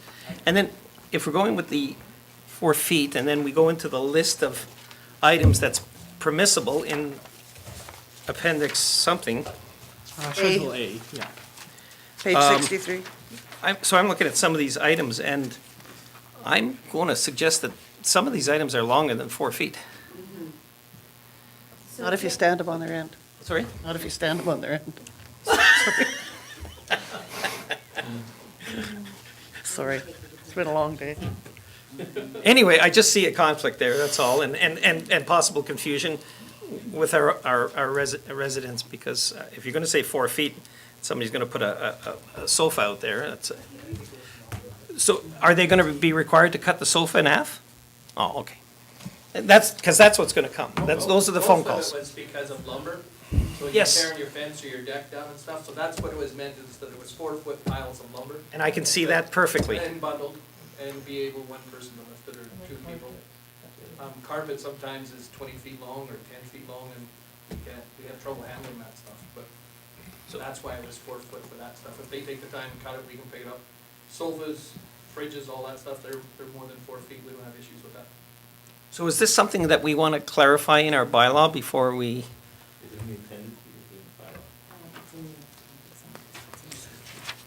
Your worship, perhaps, thinking on the fly here, perhaps the best way to approach that would be to remove the 4 feet from the definitions. But then ensure, for example, under the acceptable residential heavy end garbage and Schedule A there, we have maximum 2 bundles of lumber, 4 feet and secured. So that sort of carries on. So I think if council chooses to strike that wording of, the 4 feet there, and simply leave that, leave that to the appendix, the intent would be carried through. I think that's an That amazing would be solution acceptable to the that. contractor. And that's all I have, Your Worship. Thank you very much. Thank you. If I could just ask a question, Ms. Sawatsky will be looking for wording then as far as how we go about dealing with this bylaw when it comes down to the readings. Councillor Montgomery. Thank you, Your Worship. So I have a list of questions, if you don't mind. So I guess the first one is to do with diapers. I didn't see any mention of diapers. Is that permitted anywhere in the bylaw?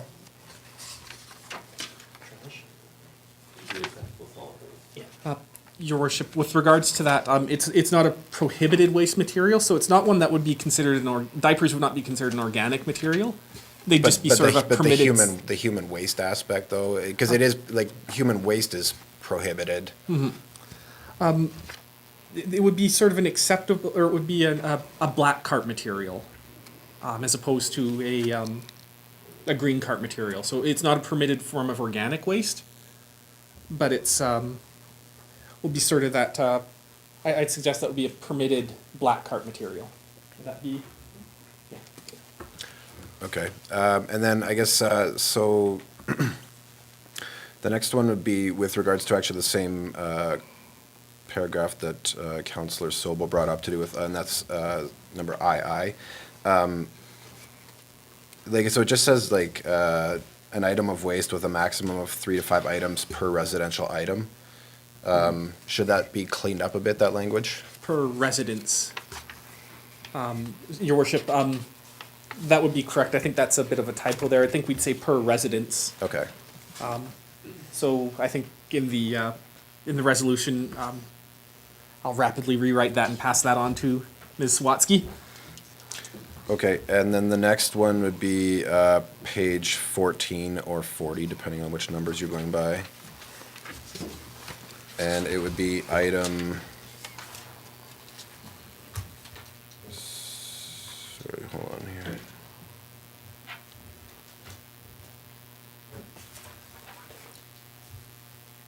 It just has to do with like the CA, I'm not sure I can find it on here actually. If that's just, it has to do with the CAO requesting inspections of people's premises. Do we have to send, sorry, yeah, I'm looking at something else. Does that, do they have to like give out warnings or anything like that before they can request to go into somebody's property? Your Worship, absolutely. So unless there's sort of an emergency situation, the town will always give 48 hours notice, 48 business hours notice on something like that. Do we need to have that specified right in the bylaw then, the time, Yeah. the hours? Yeah.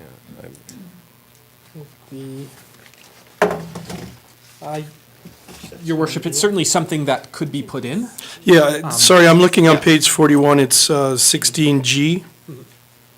It says reasonable notice given to the owner of, or occupant of a premises. So if we're looking at cleaning that up or making it more specific, it would be 48, you said 48 business hours?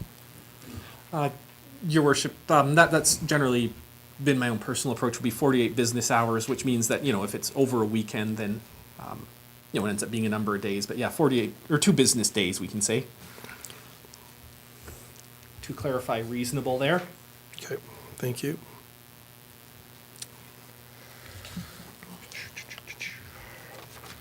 And then my next question would be,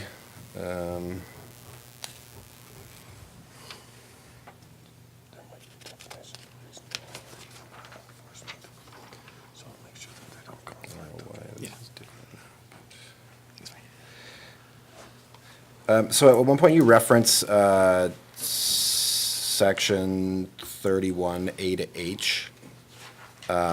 Should that actually be section 32? You Yes, it reference would be, it yeah, on 31, I 47, think. 48, and 51. Your worship, that would be correct, yeah, the numbering's shifted a bit there, and so it would be 32 is the section with A to H there. Okay. So we can amend that. Yeah, in section 47, your worship, would that be? 47, 48, and 51 is where I found those.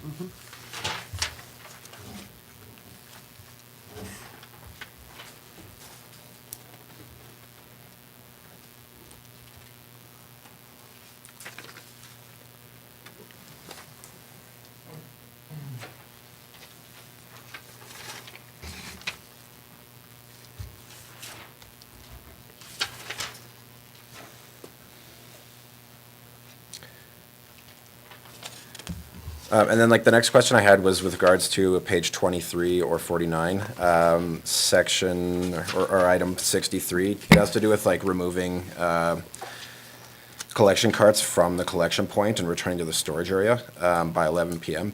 Do we, is anything off-street considered fine?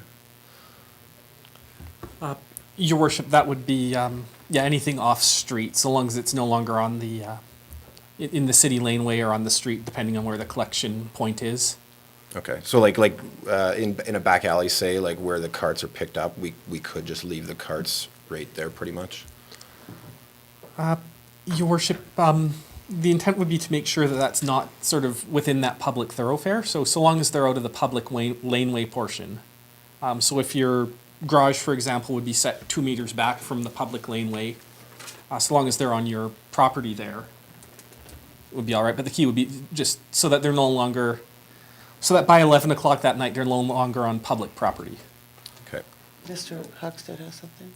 Let's go to Mr. Huckstead I then. think it's more for the ones picked up on front streets. Yeah. Those ones have to be taken back so that they're not on sidewalks and in parking stalls. In the back alleys now, there's many carts, many bins Yeah. in the alleys now that are there, and that's where the cart will be set off. So Okay. it's just basically, I think, for the front streets is what. And also the lanes are really narrow, like some of our downtown lanes are really narrow. They can't be there, where our newer lanes are wider. It's a matter of making sure that if someone's driving down there, you got a black cart, if there's no light back there, we don't want them hit our property, right? So we want to make sure they're protected. Okay. And then my next one would be page 24/50, item number 73. Is that saying that the 5 items can be a total of 70 kilos, or each item can be 70 kilos? Combination. Yeah, your worship, that may be a bit of an awkward phrasing there, but the intent would be 5 items with a total weight of 150 pounds or 70 kilos. Okay. Is that the HIG items you guys are talking about? Each item can weigh that much. So Okay. 2 people can pick it up. Because a fridge and a couch would be way on top of that, so. So a combination of items with each item not to exceed a total weight? Perfect, so that, thanks, Colin. Yeah, your worship, that really is an awkward piece because I read it completely different than Mr. Huckstead, so we'll, The way it used to be read is that it could be picked up by two people without the use of a machine. Okay. We're just trying to define that, so someone said, what does that mean, two people? If I'm a big bulky guy, I can do it, so. Your worship, I think this would be a lot clearer if it were to read a maximum of 5 large items not to exceed 150 pounds each. Not to exceed 70 kilos or 150 pounds each. I think that would clear that up rather nicely.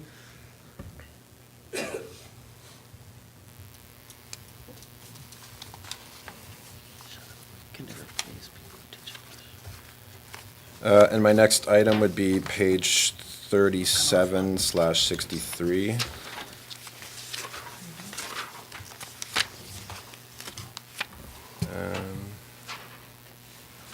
And it's item number 9. I'm assuming that Freon is just a spelling error.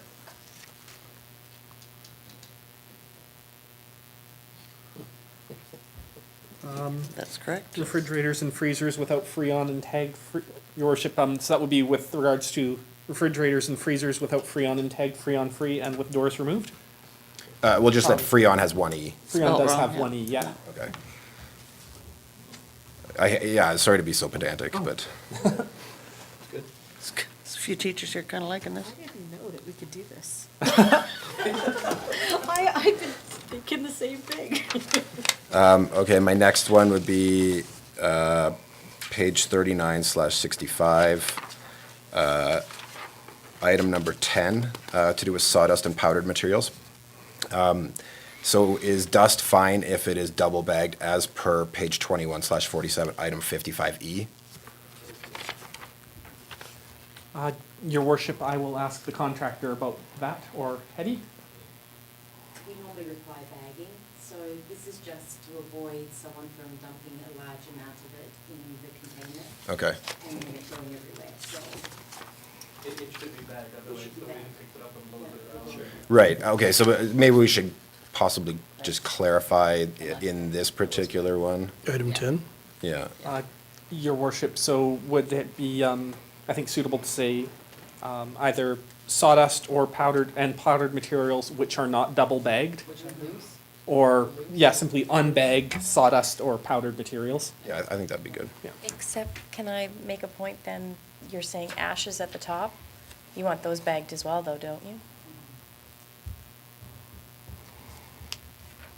It says they can't be hot, smoldering, or smoking, but they still probably need to be bagged. No? Your worship, Oh, we could sorry. insert, oh, We've always had issues with ashes. That's how our trucks catch fire. If I had my choice, there would be no ashes, and they would deliver that down to the recycling yard themselves, but, that's, we've lost trucks because of it, and, they feel they're cold, and you put them in the truck, goes through the compactor, it gets a breath of fresh air, and they light up. So would it help then to have, as Councillor Bauer is saying, to have ashes themselves being prohibited? Any form of ash? You couldn't maybe go into the organic. But then you could have the trouble with warm ashes in organics. Yeah. Yeah, you don't know what they um, Yeah, no, that's true, because then they can burn garbage. your worship, it may be best, if I may, just to say, prohibited materials, ashes. Yeah, Yes, thank you. I think so too. Thank you. I'm with the fire chief on that one. And so my final item is item number 15, renovation or building materials. Could we maybe be a bit more specific rather than renovation? Because and even with regards to what was mentioned about like a fence being torn down, that's kind of a renovation. And so if we can get rid of, say a fence, I feel like that would be prohibited under the renovation materials. So if we could maybe say which parts of renovation materials we don't want being put in there, rather than just like blanket renovation materials. Your worship, so it's my understanding, and the contractor will nod or shake his head to me, that's mostly about drywall and that sort of stuff? That's the intent. It's Um, the dry walls, it's the toilets, it's the big bathtubs, it's those sorts of bigger renovation items, which are generally inside the house. And the fences being outside, they're just wood materials, so that's how we've historically viewed those items. I think the intent of the black card in that is a residential domestic garbage and organics, yard waste, we're not for renovation that is commercial. Well, yeah, I guess like to that point, like a tub and a toilet aren't gonna fit in these carts, so like I don't think that's a concern. But, you know, if somebody has like, you know, say some plastic piping or something like that, right, they should be able to probably throw that in. Or even, you know, a couple of like end cuts of 2x4s or something. Like, I'm not saying somebody should be able to dump a whole reno in there, but I think it's too broad to say renovation refuse. If you want to say drywall, I think, you know, that's reasonable. I think what we're trying to get at is that we give warning tickets, right? And if it's just a minor amount of, we're not gonna notice, it's gonna be a piece of, but someone's filling it to the top of Reno, right? And then they're putting bags beside it, and they have bags of renovation materials, and they paid the $3 for a bag tag or $2, whatever it is. You know, that's not the intent of that service. So we wanna be able to, the odd, you know, replace your sink in it, or put the pipe in there, I don't think I've done that in my personal, but I think we're just trying to give our contractors some ability to say, wait a minute, this is not domestic waste, residential waste, that's what we're trying to get at. And I know we're trying to be, we don't really wanna be, I know we wanna get specific, but then we say, someone does a reno and it's not drywall, but it's gypsum, you know, or something else. So would you say that leaving it or mentioning it as renovation materials gives you, your drivers discretion then, as far as what they, is it needed discretion, is what you're saying? It's always abused, like, not by everybody, but there's always one or two that abuse it. So you have to draw the line on stuff they use with us. If we leave it, you guys will get phone calls, if they didn't pick up my garbage, why, we'll say why, and then we'll still go back and pick it up anyway, but, so it's been just easier to do it. So we actually, like, we have a problem with, if somebody fills a cart with, like, let's say, you know, a bunch of stuff from work they did on their house versus if somebody fills it with, you know, just like, you know, other garbage that they, you know, would go through in a. Get really heavy because we pay by the ton. Yeah. Right? Right, so the drywall and gypsum and all those things start to get really heavy, and the carts will start to go back to our weight and stuff. Okay.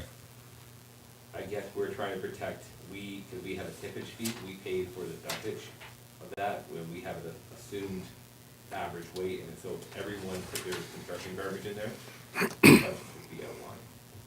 Right? We just need some method of keeping people honest, or trying to keep people, that's not the intent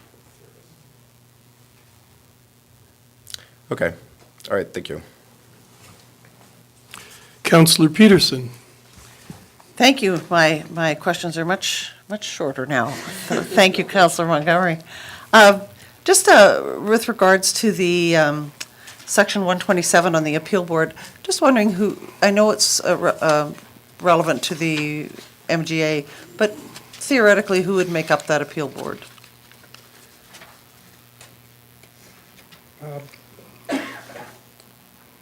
Your worship, I may have to return back to council with an answer to that. Off the top of my head, I'll be honest, I don't know, and I don't want to speculate on that. And I just thought maybe it would be, for consistency's sake, that definition of the appeal board could also go in at some point. I think it's probably covered off under the MGA, but I didn't check it out, so I'm not sure either. My second question is for Mr. Huxted, and it's just a one of curiosity, but I noticed you don't take ceramics as per page 54. I was just kind of wondering why. That's a question for another day, it's all I right. didn't know we didn't take ceramics. I think maybe ceramic toilets, is that? No, it says ceramics, so, and it's in the same line as plate glass and mirrors. So it probably has something to do with melting temperature or something, I don't know. Oh, Sharps? Okay. Your worship, to clarify, Councillor Pearson, is that in section, on page 54? That's correct. So that refers to items brought to the recycling facility? Right, So yes. it's my understanding that, I don't think you can recycle ceramics. No, but I think we've been putting that stuff in with the concrete and stuff, has it not? Like ceramic tiles and stuff have been going in with the concrete. I was just gonna say, I'm gonna owe some money if it's the case, it was a curious question. We do accept ceramic tiles and stuff like that, and it goes in with the concrete, and then the concrete is crushed and gone out for driveways and pads and paths and fill or whatever. Thank you.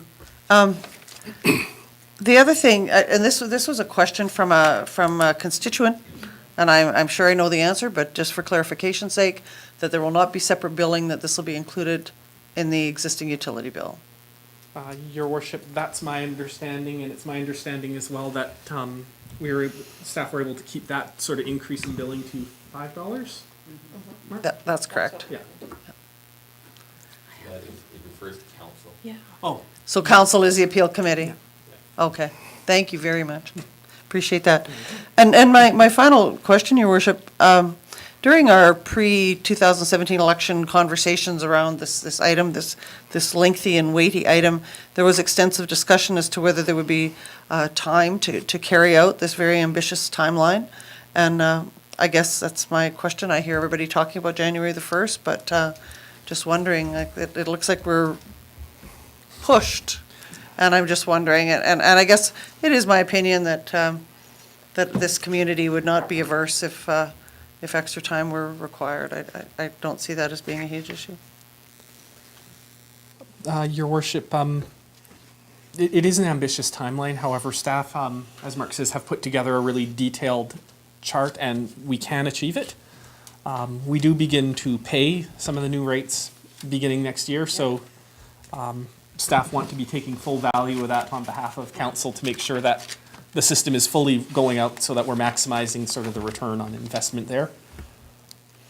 And finally, I have to say I was surprised to find out that people could go to jail for not recycling properly. That was a shock to me. I did not know that we had that power. I was very surprised to read that. I was also, however, very glad to see on page 57 that the CAO would be the one to educate persons and not Mr. Huckstead, because that would definitely be very frightening. Thank you. All right, so I'll be looking to Ms. Sawatsky as far as wording on the readings. Your worship, would council entertain a 2-minute recess, please? I would definitely. So a motion by Councillor Sobel to recess for 2 minutes. All in favor?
So we're going to resume our meeting after our break.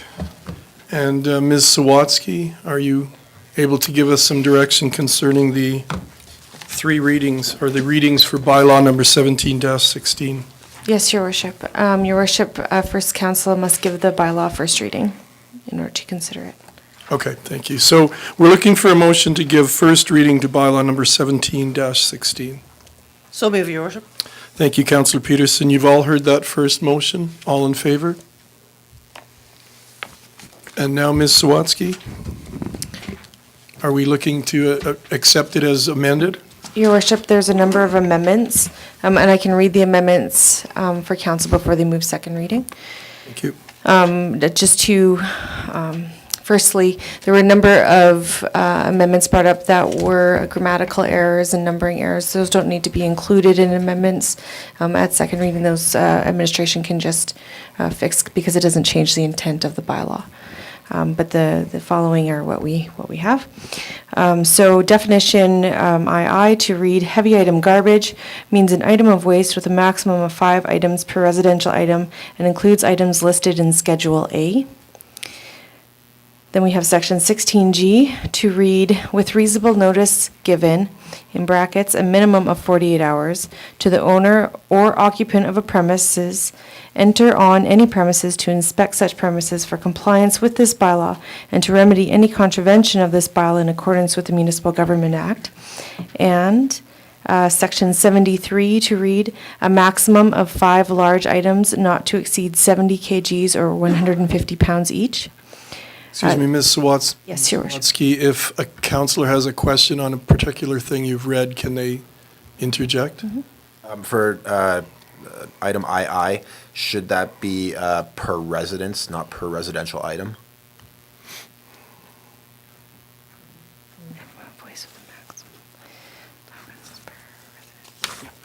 Yes, Your Worship. Thank you. Okay. Section, or Schedule C, number 10, to read double-bagged sawdust and powdered materials. And also Section C, number 1, to read ashes. And that was it, Your Worship. Thank you, Ms. Sawatsky. So we're looking for second reading to bylaw number 17-16 as amended. Sorry, could I ask again about the Schedule C, item 10? Is that worded to permit if it is double bagged? Because right now it's prohibited waste. Yes, Your Worship, we'll change that to non-double bagged. Thank you. Okay, thank you. So I'm looking for a motion. Your Worship, I so move that. Thank you, Councillor Cox. You've heard the motion. All in favor? And now I'm looking for a motion for unanimous consent for a third reading to the amended bylaw number 17-16. Councillor Peterson.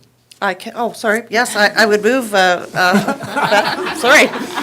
I accidentally put it on, yes, go ahead. So we have that motion on the floor. All in favor? And now I'm looking for a motion for third reading. I move to accept third reading. You've heard the motion. All in favor? Okay, that deals with item 10.1 and far too long a time of our lives. Item 11 is urgent business. I don't think we have anything there. Item 12, questions between councillors and council statements. Just for clarification, Councillor Cox, you were listed as 12.1. Was that your committee report, or is that, so you have something else? So item 12.1 is Councillor Cox. Thank you, Your Worship. I just wanted to make a discussion, did some research within the policies and procedures binder, and I'm looking for administration to review and possibly change and bring us back some more clarification on policy number 1806.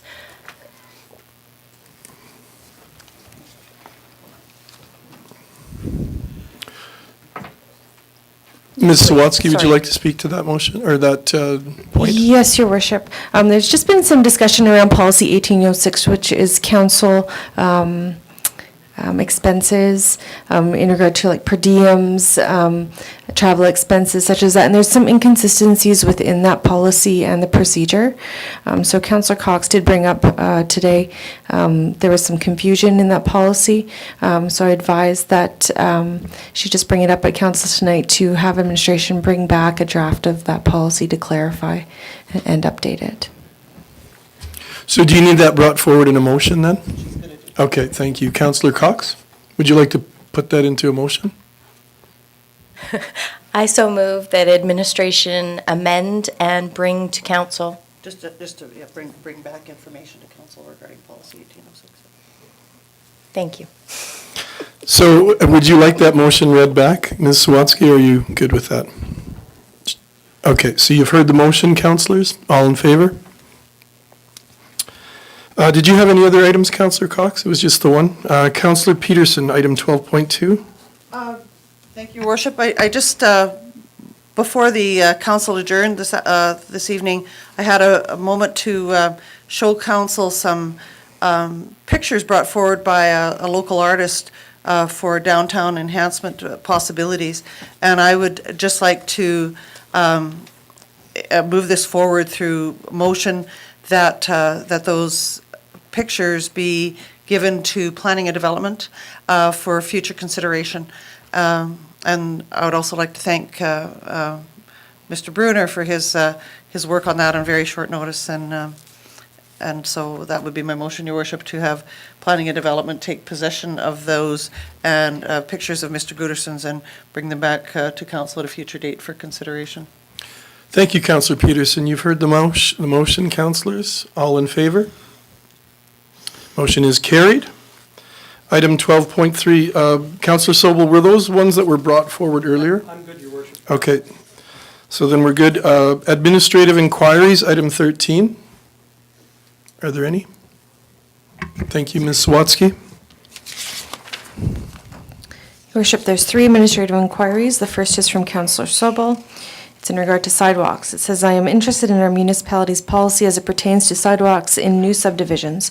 My goal is to ensure that we never again have to be concerned about roadways such as George Freeman Trail, which saw dozens of residents built adjacent to this roadway, but which saw no requirement for a pathway or sidewalk to be installed by the developer.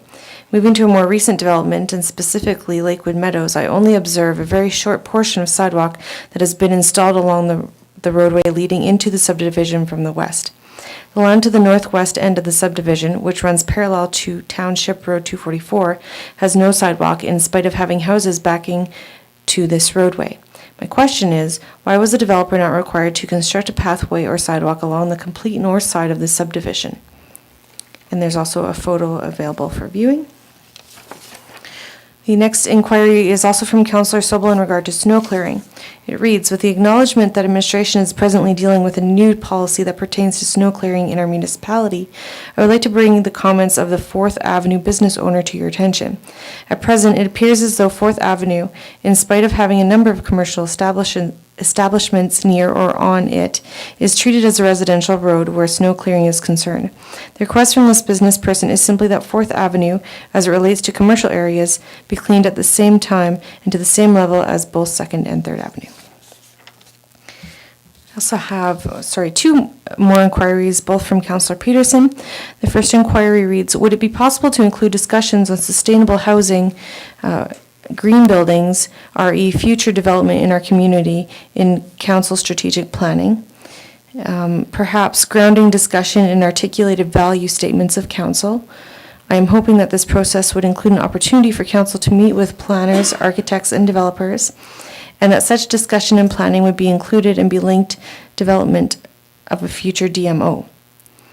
The second inquiry reads, at what stage of development is the tourism committee?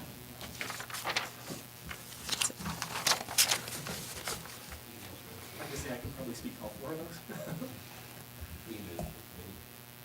Thank you. So those administrative inquiries, will they be dealt with? Can they be dealt with at the next committee of the whole meeting then? Okay, thank you. Are there any other administrative inquiries? Which brings us to item 14. I'll need a motion to go in. Councillor Peterson has a motion to go in camera.